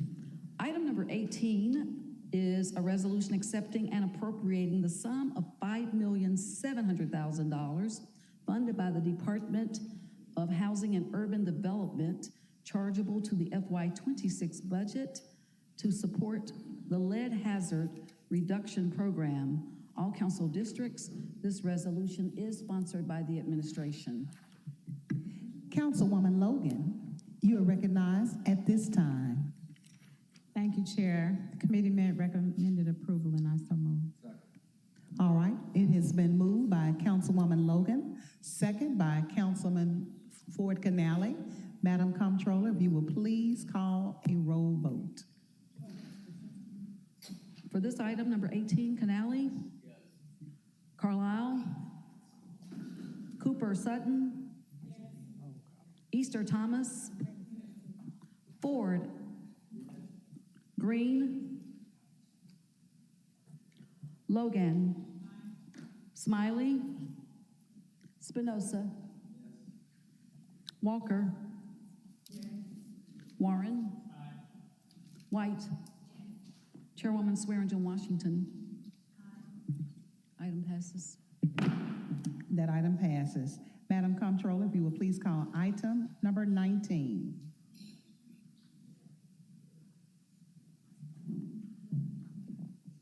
Item number 19 is a resolution to accept, allocate, and appropriate grant funds in the amount of $250,000 from the Tennessee Department of Environment and Conservation, TDEC, for the State Water Infrastructure Grant, SWIG, program to be fully utilized in Project ST02013, Stormwater Program Manager. All council districts, this resolution is sponsored by the administration. Councilman Ford Canale, you're recognized. Thank you, Madam Chair. The committee met, recommended approval, and I so move. It's been moved by Councilman Ford Canale, second by Councilman Warren. Madam Comptroller, if you will please call a roll call vote. Thank you. Councilmember Canale for this item. Carlisle. Cooper Sutton. Easter Thomas. Ford. Green. Logan. Thank you. Smiley. Spinoza. Walker. Warren. White. Chairwoman Swearingen Washington. Yes. That item passes. That item passes. Madam Comptroller, we will move to our general items. If you will start with item number 20. Item number 20 is a resolution to accept recommendations from the Public Advisory Board related to public use funds from artificial intelligence properties. All council districts, this resolution is sponsored by the Memphis City Council. Councilman Ford Canale, you're recognized. Thank you, Madam Chair. The committee met, recommended approval, and I so move. It's been moved by Councilman Ford Canale, second by Councilman Ford Sr. Madam Comptroller, if you will please call a roll call vote. Thank you. Councilmember Canale. Carlisle. Cooper Sutton. On this item. Easter Thomas. Ford. Green. Logan. We got comment cards. Smiley. Spinoza on this item. That's right, don't announce it yet.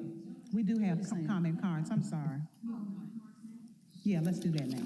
Please forgive me. Let's start with you, Ms. Moses, since you're already at the podium. Well, if there was somebody before me, they should go first. Oh, okay, all right. Richard Massey, we'll do Richard Massey, and then Raquel Miller.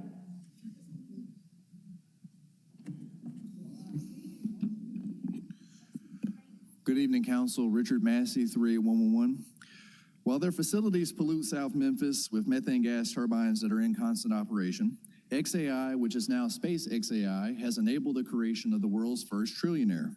XAI came here 2 years ago backed by empty promises of job creation, pollution controls, and sustainable water use. Thus far, they failed to live up to their promise of 500 new jobs here in Memphis.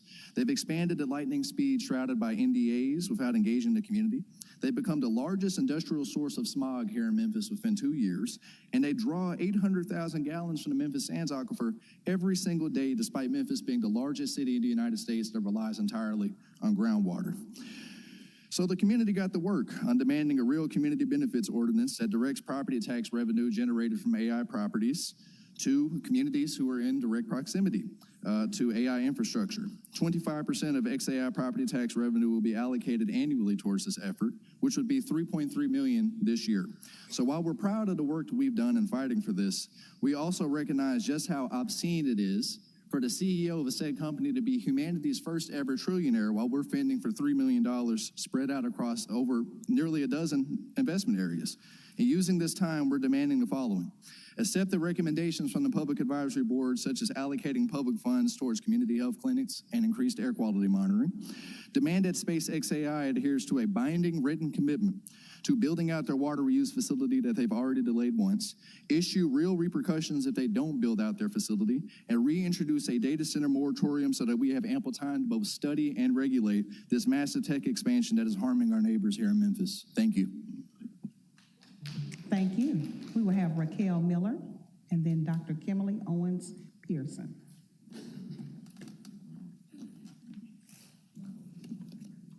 Good evening. My name is Raquel Miller, and I'm the Health Equity Fellow for Memphis Community Against Pollution.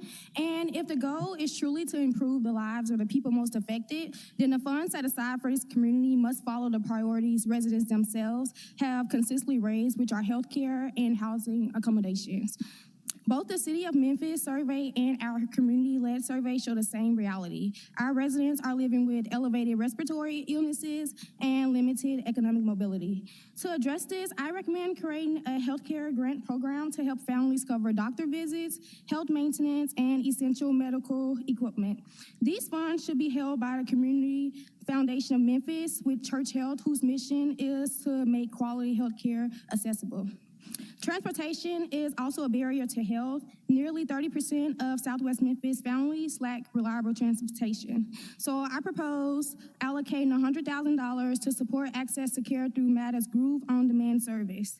Housing is the final thing that should be addressed. I recommend a $1 million pre-housing weatherization assistance program to cover inspections, roof repair, window repair, and other work that prepare homes for full weatherization.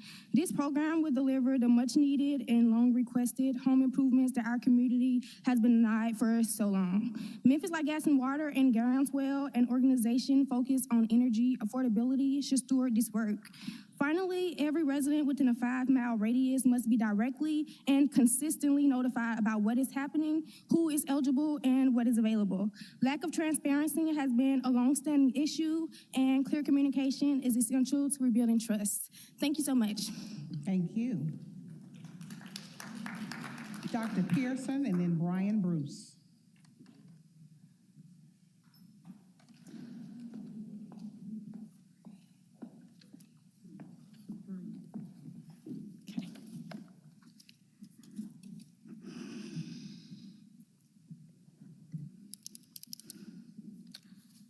Good evening. Good evening.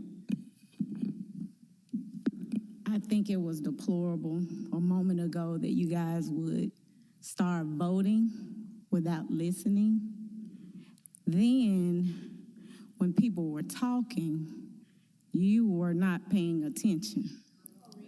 So it clearly shows that you already have your mind made up. I am here to say that in Westwood, it's a historical neighborhood and that we pay city and state county taxes. It should look like heaven on earth. As a high priority, I understand these recommendations, but blight should be out of our taxes. What else? They say roads. Roads should be out of our tax money. That should not be coming out of us who breathe in and out methane gas 24/7. Us who breathe nitric oxide. This should not be a recommendation that gets approved. So I propose, one, the pre-weatherization for the historical homes. The windows need to be updated. They need new vac systems. They need things in the attic. We need to pass pre-weatherization so the housing can be up to code. Second, the health grant. We need quality health care accessibility. People in these communities need to be able to get care. These are high priorities. They need to be able to get transportation. Matter was here earlier. It sucks that people can't get to doctors, can't get to jobs. So with the recommendations, roads and blight should be taken off. Thank you. Brian Bruce and then Glenda Hicks. How y'all doing today? Brian Bruce, I'm a 51-year resident of Westwood. What I want to see going on with the funding, we should have more going on with health care, because what's going on right now with the pollution, that's what's scaring the people down now. So that would be a good thing for them to do if they bring it, if they're down here, we speaking on pollution, show us something that just give us some adequate health care down there. Clinics, anything. But we need something down there in Westwood besides them just riding up and down. Thank you so much. Ms. Glenda Hicks and then Pamela Moses.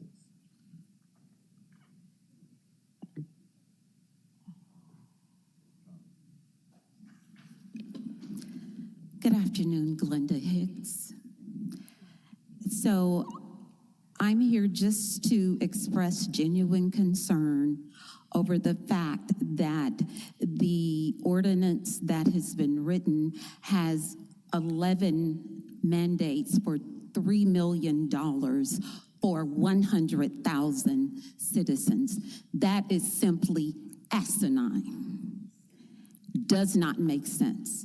Is not genuine consideration for those citizens. That 11 mandates for $3 million means absolutely pennies and zero impact. Come on, guys. You all can do better than that. You all can do better than that. That's an insult. You all could have narrowed it down to those issues that the citizens expressed to you all that were paramount. People have talked consistently about health care. We know that these citizens have been sorely impacted from the pollution. So that should have been number one on the list. It's not a hard decision. And then we need their lives protected. So the fact that you all would draft any ordinance talking about 11 items to be addressed is an insult. You all need to do better. Please correct that. Please correct that. Chair, Councilwoman, you want to go? Walker, you're recognized.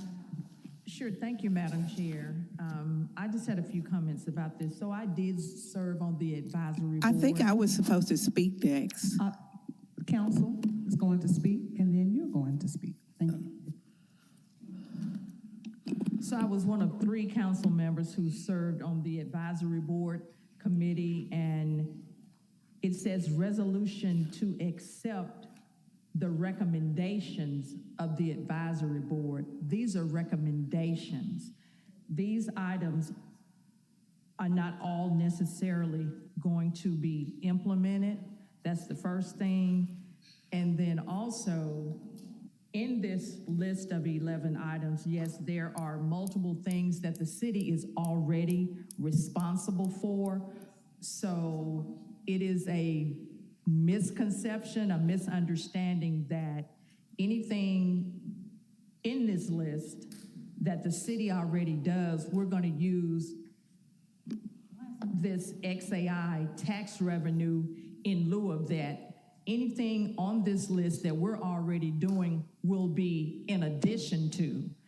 And if we wanted to use these funds in lieu of what the city's already doing, it would not have been necessary to go through this process. So I just wanted to offer that clarification. And once again, the operative word is recommendations. So we still have a job to do to go back and decide on the best way to allocate these funds based on the feedback that was given.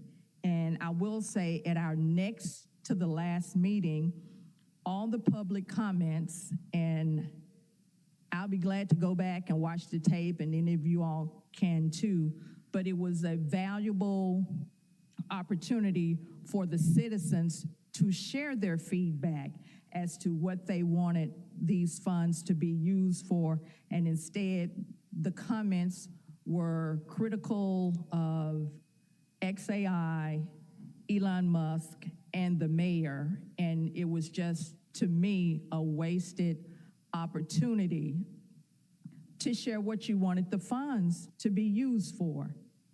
And with that, I'll yield the floor. Thank you, Councilwoman. Councilwoman Green, you're recognized. Thank you, Chair, and thank you for everybody who came down today. Councilwoman Green, go ahead. We're going to get to you. We're going to get to you.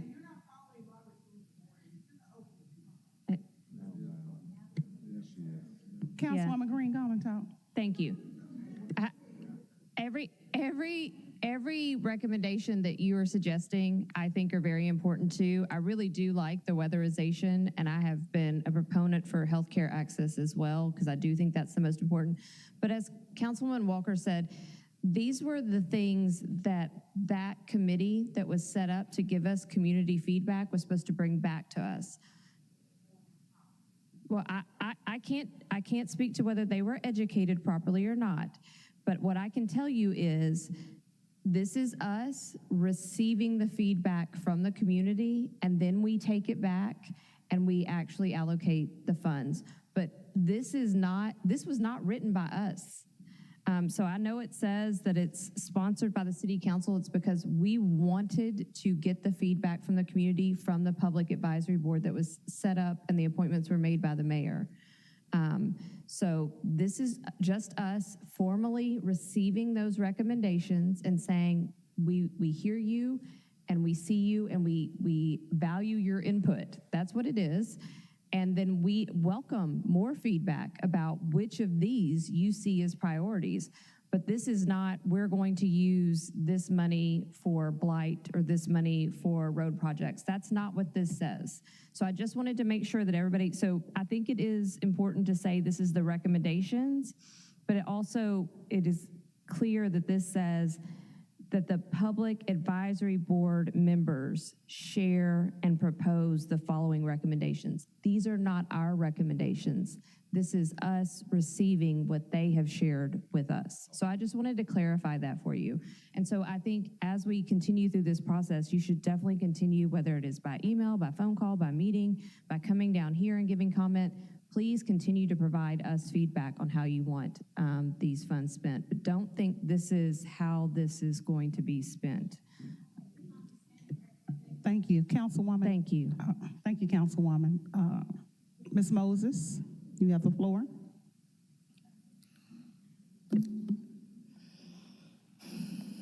Pamela Moses, based on the resolution of the advisory board and recommending portions of Southwest Memphis infrastructure, all that other stuff, sounds good. But the fact of the matter remains, Anthropic has agreed to pay Elon Musk. Please listen, Councilman White, because you're the reason we're here today.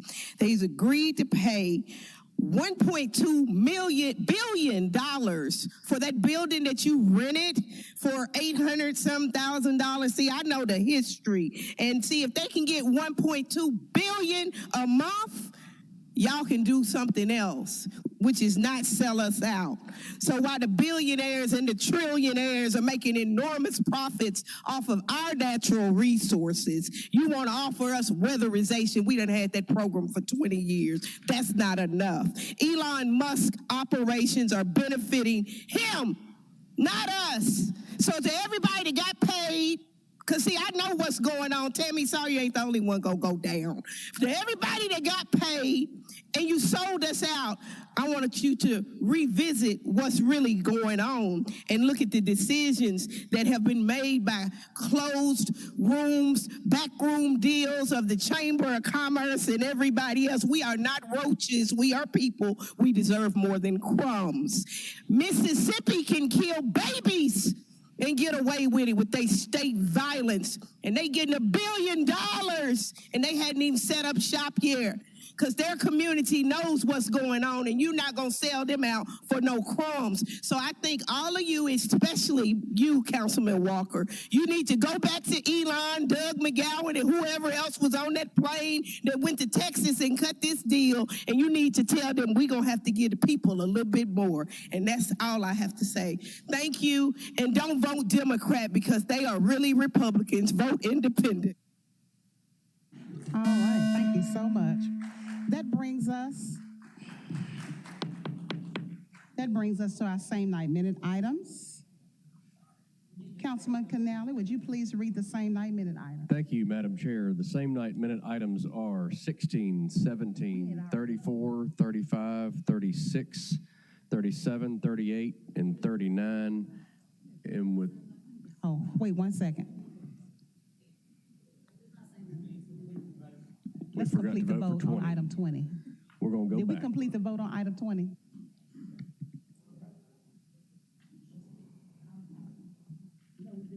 Okay, let's go back. Start over with the vote. Do a roll call vote. Nally. Carlisle. Cooper Sutton for item number 20. Easter Thomas. I had her vote as yes before. Ford. Green. Logan. Smiley. Spinoza. Walker. Yes. Thank you. Warren. White. And Chairwoman Swearingen Washington for 20. Thank you. Yes. That item passes. Now that moves us to our same night minute items. Councilman Ford Canali, would you please read them into record? Thank you, Madam Chair. Same night minute items are 16, 17, 34, 35, 36, 37, 38, and 39. And with that, I move it to the floor. All right, it's been moved by Councilman Ford Canali, second by Councilwoman Green. Madam Comptroller, if you will please prepare the screen for the vote. Roll call vote. Canali, please. Yes. Carlisle. Cooper Sutton for the same night minutes. Yes. Easter Thomas. Ford. Yes. Green. Yes. Logan. Yes. Smiley. Spinoza, same night minutes. Walker. Yes. Warren. Aye. White. Same night minutes. Yes. Thank you. Chairwoman Swearingen Washington. Yes. Item passes. That item passes. All right, that moves us to our public comment cards. We will start with Tierney Macon. Tierney Macon and then Angelica Whitehead.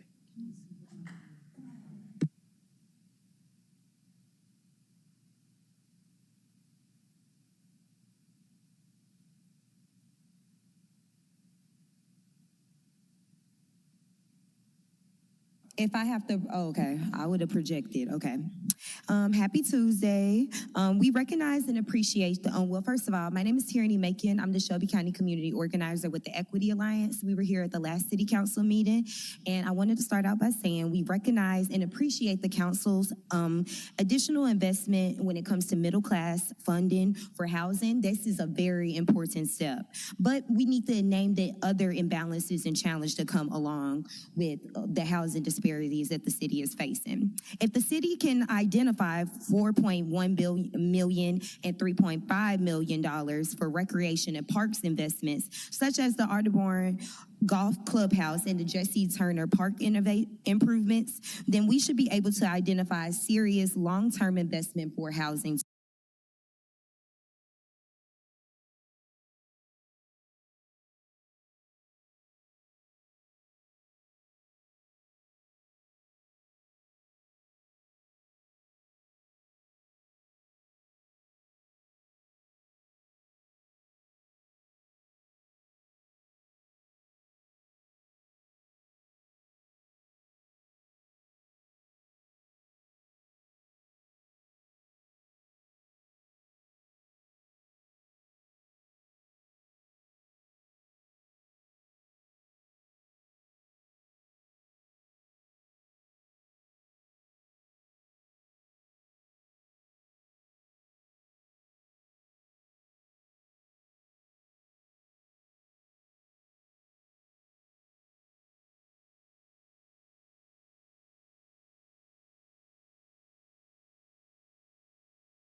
part of that conversation. What outcomes will be produced? How will this leverage matching dollars and additional investment? We should not just spend the money, but we should also structure it in a way that creates momentum. We are asking for the council to commit to the working with the residents and the Equity Alliance to make sure we achieve these 10,000 homes. Thank you so much. Thank you.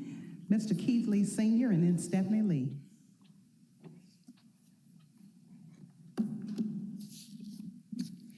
Angelica Whitehead. I'm a resident of the Whitehaven community. Memphis has a home ownership problem. The owner-occupied housing rate in Memphis is about 45%, compared to about 70% statewide in Tennessee.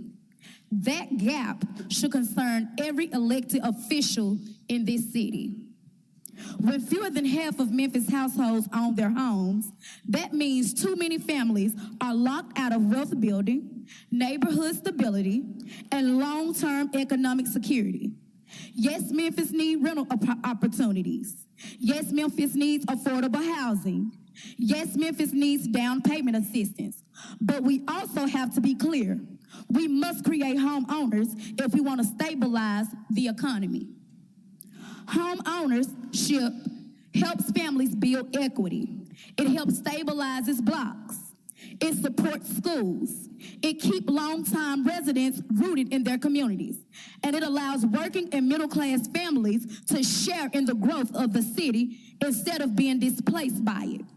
We cannot depend on the government. We have to make our own local investment and need your commitment to work with the Equity Alliance, with the residents and housing advocates to come up with comprehensive housing plan, 10,000 houses by 2030.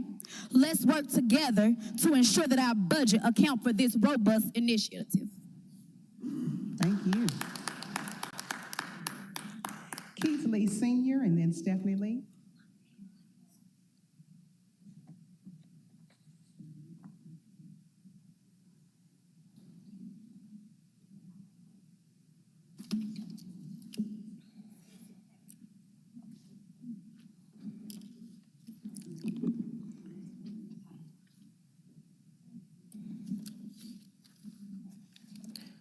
Good evening, members of City Council. My name is Stephanie Lee, and I live at 2019 Killarney Avenue, 38106. I'm here to discuss the problems we're continuing to have with flooding issues coming from Old Dominion's property. Old Dominion became my neighbor somewhere between 2000 and 2004. We moved into our home in December of '94. The land behind our home was totally flat, and this was a selling point for us. Since the construction of Old Dominion, we've had to incur several changes regarding the quality of life. When we started noticing an increasingly amount of water in our backyard, it was an eye-opener. Then it got to be an excessive amount of water. But now, it looks like a lake or a river, and I think some of you have pictures or copies. And it continues to get worse. This nasty, dirty water is traveling into our home. My house is not in a flood zone area. We have worked and put things that my husband will talk about in a minute into place to try and prevent this from continuing to happen. But everything that we have done has only been temporarily. We have spoken with the city engineers, Old Dominion engineers. We've spoken to some of you on this matter.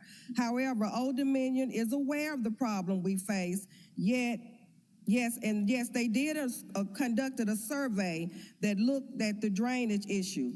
When I went to contact them about the results, they told me to contact my city council. So I'm asking you, what does the survey say? And explain the results to us. And I'm also asking you to make it right. Help us to make it right. Mr. Lee. I'm Keith Lee, and I live at 2019 Killarney Avenue, Memphis, Tennessee, 38116. The sheet that you have, the first part here is our lawn, just the way our lawn used to look, and behind that, that's where Old Dominion is located. In 2004, the owner of that place, he kind of raised it up a little bit. We had a little water coming through. The last picture, that's Old Dominion, what they have done. And you can see the water coming down from there. The next page, that was in 2019. That's the side of our house. The next one is May 20th. That's the other side. If you look at April 1st, 2022, you see the river coming down. That's coming from Old Dominion. Also, I'm just going to jump over to this last picture on the next page. That's coming from Old Dominion. That happens all the time. Also, I've also did French drains around my property, lugged in rocks, tons of rocks to do the French drain. And I mean, it's a lot of hassle trying to do all this by yourself. And we talk to them, and they act like they don't give a hoot. And I need you all's help. I've been in combat and everything, and I come home, and this is what I come to. Now, I go and fight for y'all. Can y'all fight for me? I need your help. And if you look through it, you'll see the patio, water coming up on the patio. Sometimes the water is up to my ankles, past my ankles, actually. I did everything I know to do. I got receipts and everything. Thank you. Councilwoman Walker, you're in the queue. Thank you, Madam Chair, and thank you all for coming out today upon my encouragement. So, Councilwoman Cooper Sutton and myself established a relationship with them in 24, our first year on the council. And this issue did not start then, but you can say we inherited it, and I need y'all's help. They need some help. No one's taking ownership in this matter. And one of the pictures, it really doesn't do it justice, but they have literally dug a moat around their backyard on 3 sides to catch the water. It's deep enough to stand in. How deep is it, Mr. Lee? It's waist deep. Waist deep. And the water falls in there and fills up steam. We've been flooded 4 to 5 times. Is anybody from engineering here? So we got the report. I don't mean to interject. They sent a Sure. report, and that's the report that you're talking about, that drainage report. And so we were going to get with engineering. They sent it on June the 1st. I think we all got that. We've been just going back and forth, because they should not have to live like that. This, as Councilwoman Walker said, this deal was done way before we got here. We inherited, and we've been working with them back and forth, sending emails. So Craig, I think, is the general counselor who sent this engineering report. And I think we just got it on June the 1st. And so our next step is to get with Manny and our drainage and our group to find out what we can do and what we need to go, because you all should not, I will express that. I don't even have to go there. You should not be living like this on something that Councilwoman Walker and I have inherited and been fighting since we've been on this council, trying to get this resolved. And so we're going to get this to our engineering department because you asked for an explanation, and we're going to get you an explanation. We'll hold a meeting, Councilwoman, and so we can thoroughly go through this report that Craig sent, the general counselor sent from Old Dominion, so we can fully understand and see what our next steps are, okay? Because you all have diligently lived with this. I don't even know how you did it. Hats off to you, because it is waist deep, like you said. Yes, it's waist deep, and it's horrible because that community is a beautiful community where their houses and everything's immaculate over there, and this is what they have to deal with in their backyard. Me, personally, should have never been done, and the deal should have never been done in the beginning. Correct. I agree. That's the deal. I agree. That should never been and done. I do understand that none of us here was when here that when that understand happened. that. So somebody Collins and Cindy Reed, they was all working together. They were all working together. together. You know, we know the history. We've done our research. Against it, but you know how that goes. So we were not here, so we've inherited once again. And believe me, we're working, but we're gonna get with Manny. I got the report, I saw Craig sent it, and so we all can get a full understanding on where things stand and how we can get this improved so this can go back to Old Dominion. And I'm gonna say it again, this deal should have never been done. I yield. Thank you. I agree. Councilwoman Green, you're recognized. Thank you, Chair.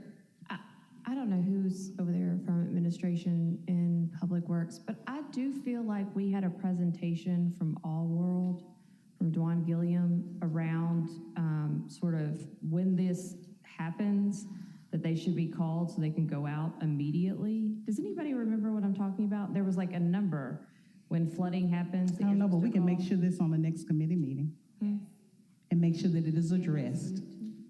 Okay. Okay, well, I wanted to bring that back up in case there was anybody from the administration that could let us know what that is. That'd be great. Thank you, Chair. All right, we'll have some follow-up, and thank you for bringing it to our attention. Councilwoman Walker, you're recognized. Thank you, Madam Chair. Quickly, and they are not the only residents who are impacted by this flooding, this situation. Thank you. Thank you. Jemiah Irby, and then Brianna Smith.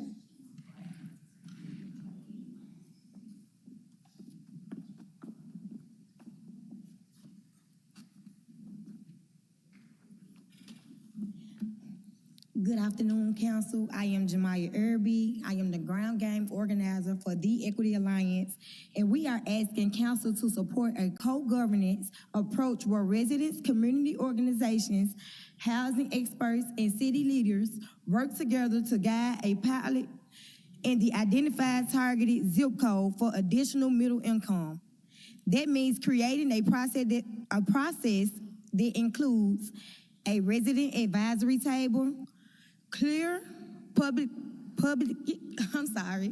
goals, regular updates to the community, a plan to attract matching dollars and additional investment, and a commitment to use what we learned to inform a citywide housing strategy.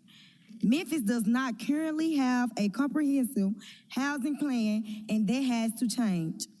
The $1 million for middle-class investment funding should be the beginning of a larger plan for 10,000 new housing opportunities across Memphis, including home ownership, city infrastructure, rental opportunities, home repair, down payment assistance, and anti-displacement protections, vacant property reuse, and neighborhood reinvestment.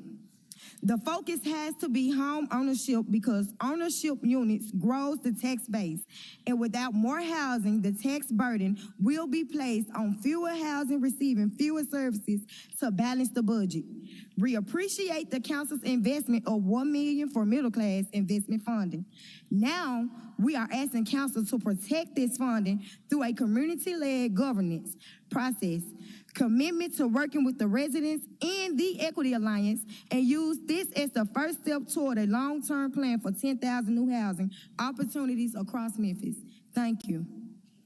Thank you. Brianna Smith, and then Damon Curry Morris. Hello, Brianna Smith is gone. Oh, okay. And my name is Rita.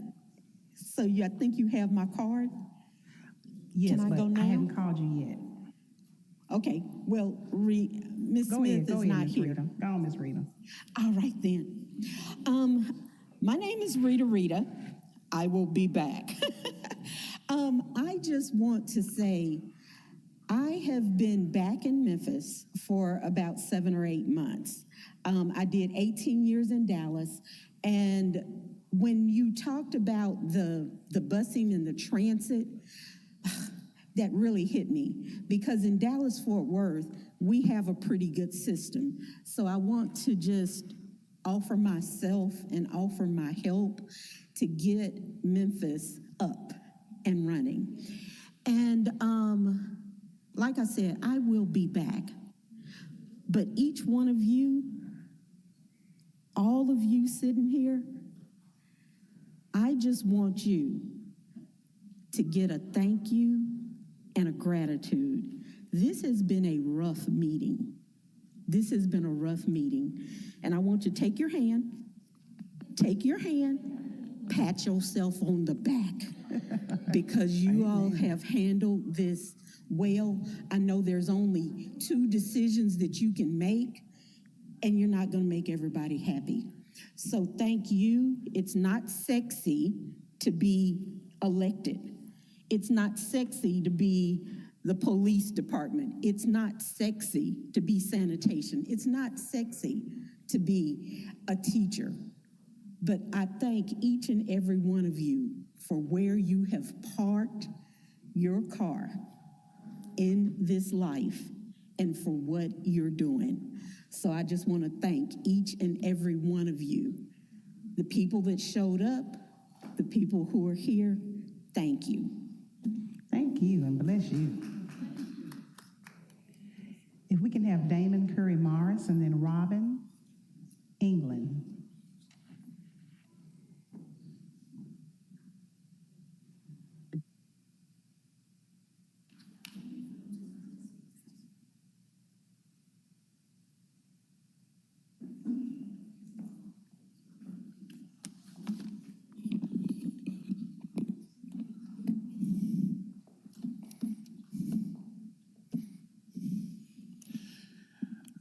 Professor Damon Curry Morris, 1529 Dunmore Road, Memphis, Tennessee, 38114. You all, I'm just disgusted with everything that's going on in this city. You know, it's disheartening to sit here on this council, and especially while I watch a den of thieves, liars, crooks, and thugs running this city. We got buffoons running this city and don't understand how to help the people. I'm just seeing people up here crying out for everything, and I have to come down here and bust folks out because I'm gonna tell you one thing. If you didn't listen to Miss Moses about what's about to hit this city, hey, if I release what's in here, I'm gonna send some of y'all running for the hills. Because trust me, I got the proof. CJ Davis, you can shake your head at me. Wait a minute. No. We're not going to be insulting.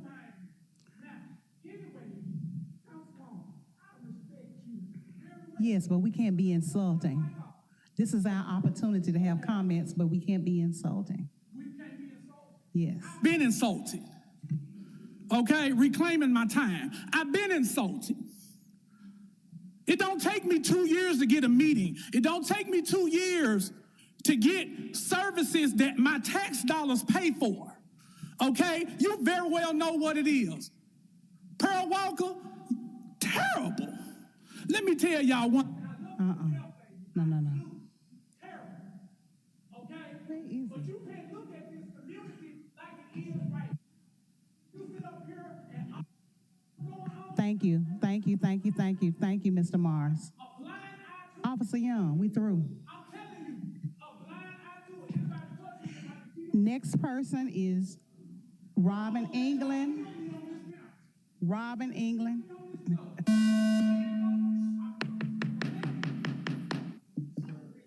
Thank you. Robin England and D. Reed.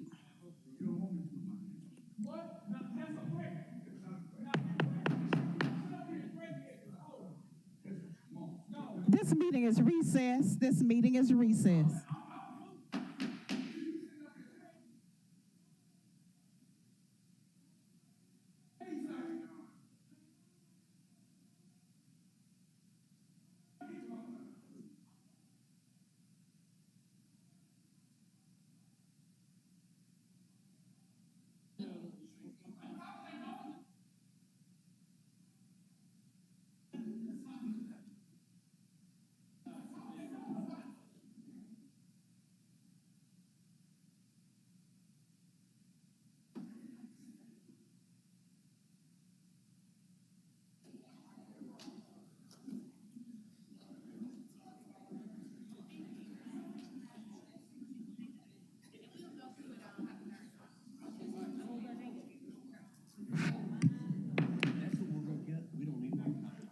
All right, our meeting is resumed. Did Robin England come down? Okay, come on, Miss England. I'm sorry, go ahead. Let me cut it back on. Okay. I emailed everyone up here after the last meeting. We done run off the whole administration. We done run y'all off? Dang, we done lost the beat. All right, come on, Miss England. We're listening, go ahead. I emailed everyone up here and I didn't get any response back, and that kind of seems to be the way that this goes, that people here speak and y'all look bored, y'all look uninterested. I don't get it. We've got citizens begging for housing, for transportation, for clean air, and I don't get it. I don't know what y'all need to take this seriously from what people are telling y'all.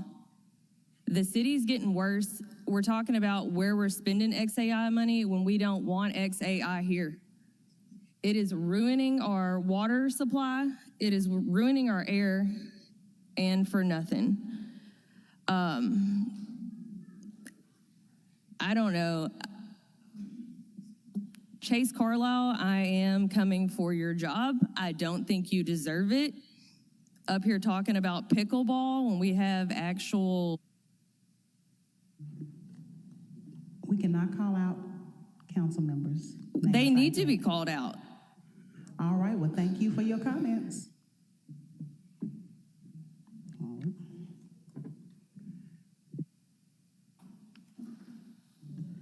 All right, we'll have Dee Reed and then Clark Anderson.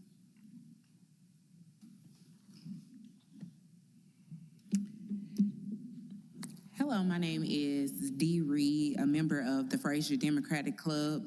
As a resident and community advocate, I am disappointed in what I see in the lack of engagement with the citizens of District 7. Our club has consistently held meetings, discussions, focused on issues affecting our community, yet our city council representative has not attended or acknowledged these efforts. The community engagement requires more than just holding an office. It requires being present and listening, communicating with the people that you represent. To this day, many residents are still seeking updates, matters including the grocery store project, as well as the park across from the Fraser Library. At the same time, the public funds have continued and to be direct toward various organizations and programs, while many residents feel that their voices and concerns are not adequately being addressed. It raises important questions and priorities and accountabilities. The residents of the community deserve honesty and transparency and open communication from those who seek to represent them. Our community deserves a leader who is visible, accessible, and willing to engage directly with the people that they serve, not popping out when cameras are around, because how can you propose a budget when you don't come to any of the community meetings being held? I thank you. We will now have Clark Anderson and Dion Newsom. Hello, how you doing? My name's Clark Anderson, and I live at 1995 Killarney. And just like Mr. Lee have said, I have also built a fresh drain behind my house, and none of that is still working.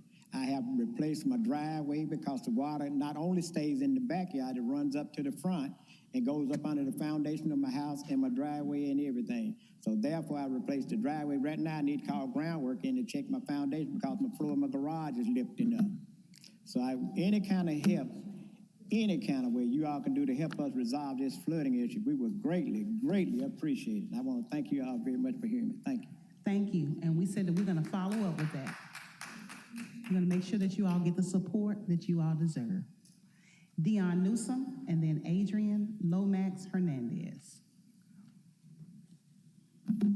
Hello, my name is Dion Newsom, address 5145 Days Lane Code. As of July 2026, I would have reached 19 years of services with Memphis Light, Gas, and Water. I was amongst the employees terminated on Friday, June 12, 2026 by C's VP Timothy Davis. Throughout my career, I served Memphis Light Gas and Water and employees with pride and commitment. I was assigned to the Militant Community Office and regularly rotated to assist at the Lamar Community Office as well. During my time in leadership within the community office, our team worked together to improve the customer and employees' experience. Customer satisfaction score consistently improved, with our most recent scores reached 89.9%. I'm asking the board to carefully examine the justification that has been provided for the elimination of numerous frontline leadership positions. Employees were told these actions were necessary because of modernization. However, none of us who work directly with customers and employees have not been provided with a clear explanation of what modernization specifically required. What specifically required the elimination of experienced supervisors and leaders. I find it difficult to understand how an organization can simultaneously celebrate improvements in customer satisfaction while eliminating much of the leadership team that helped achieve those results. In credit and payment services, 6 of 9 leadership employees were eliminated. In customer care, 4 of 5 leadership employees were eliminated, with those employees awaiting the termination at the conclusion of that 90-day notice period. A team is only good as its leader. If these departments were truly failing, then accountability should extend beyond frontline leaders. If we were succeeding, why the individuals who contribute to those success selected for elimination? We played a critical role in supporting employees, resolving customer concerns, maintaining accountability, developing staff, and ensuring constant service delivery. Removing a significant portion of experienced leadership raises serious questions about the long-term impact of employees. Thank you. We will now have Adrian Lomax Hernandez and Joanna Blanton.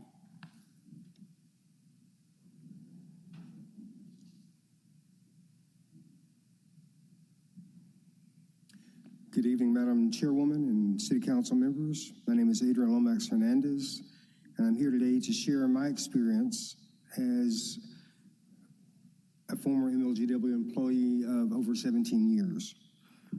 I dedicated more than 17 years of service to MLGW, working hard to serve both the utility and the citizens of this city.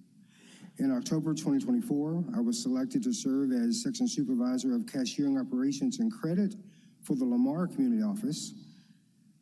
I have no disciplinary actions on my file and was proud to lead a team committed to serve our customers. In the spring of 2025, Vice President Timothy Davis and then HR Supervisor, now HR Manager, Denise Bamberg, informed my colleagues and me that reorganization of frontline management was being planned. They later reiterated this in an email to us. On both occasions, we were assured no jobs would be lost. That promise was not kept. On June 5th of this year, my colleagues and I were informed that our positions would be eliminated effective the following Friday, June 12th. After more than 17 years of service, I was given just 1 week of notice and told I would have to apply and compete for a newly created position. Although presented as a new role, the only substantive difference was the title. The job description itself is based largely on subjective personality traits rather than objective skills. As the primary breadwinner for my family, this decision has created significant uncertainty and financial hardship for my husband and myself, despite many years of service and positive employment record. I'm not asking for special treatment. I'm asking for transparency, accountability, and fairness. Public employees who dedicate years, thank you for your time. Thank you so much for coming down and sharing. Joanna Blanton and then Raleigh Lewis.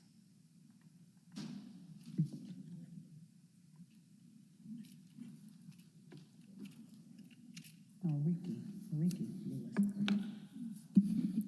Good evening, Chairperson and members of the Council. My name is Joanna Blanton, and I'm a former Cashier and Credit Section Supervisor with Memphis Light Gas and Water. On June 12th, several of my colleagues and I were terminated from our positions. On June 5th, at approximately 3:00 p.m., we were informed that our positions were being eliminated and replaced with a new role called Customer Experience Supervisor 1. We were told the position would be posted. Later that evening, applications would close Monday the 8th, interviews would take place the 9th and 10th of June, and anyone not selected would have their employment end on the 12th. What makes this situation especially concerning is that on July the 9th, 2025, we received a memorandum regarding this realignment. That memo specifically stated that this was not a layoff, but a realignment based on clear, meaningful, and measurable expectations. It further stated that employees who were not selected to return to a supervisory role would be supported with reassigned opportunities within the organization. That support never happened. In addition, we were informed that these position changes were necessary as part of a modernization initiative. However, to date, no modernization measures or related initiatives have been implemented. Given that the company employs approximately 2,700 people, it is unclear how the elimination or restructuring of 16 positions materially advances the modernization plan. Furthermore, while the only employees affected by these changes are those within this particular vice president's reorganization, Timothy Davis. Thank you. Last question. Why was a $5.7 million contract awarded to hire college students only to eliminate full-time vested employees? Is this the modernization Mr. Davis is speaking of? Thank you for allowing me this time to come before this council. Thank you for coming. Is this Ricky Lewis or Raleigh Lewis? Last name Lewis? Hello, thanks for having me to speak. Excuse me. What's your first name, sir? Ricky. Ricky, okay, yes, sir. Ricky Lewis. I'm a former employee of MLGW of 36 years, been retired 7 years. When I heard on June the 12th when they were terminated, that disturbed me. It disturbed me. And if it didn't disturb nobody else, they don't have a heart, especially like gas and water. When I was there on the 17th, I mentioned Davis, the president, put it that way. He said something about technology. Like gas and water have a training center on Raleigh LaGrange Road. If they don't know anything, they can have them trained. Now, I want to say this. The full-time, they destroy lives, families and lives, with what they just did. And you tell me they got rid of 15 to 20, and tons of part-time workers are there right now. Does that make sense to you? 1 + 1 is not 4. It didn't add up to me. So I'm asking the council, I'm asking your city council, if you guys can do something about these families' lives. When they said that, I know they're not sleeping because I'm not sleeping. And I've been retired 7 years, and I'm doing fine. But if you can help these families and these people reserve their jobs back, and I appreciate it. Thank you. Thank you so much for coming down. George Mike Todd. He's gone. All right, with that being said, I will entertain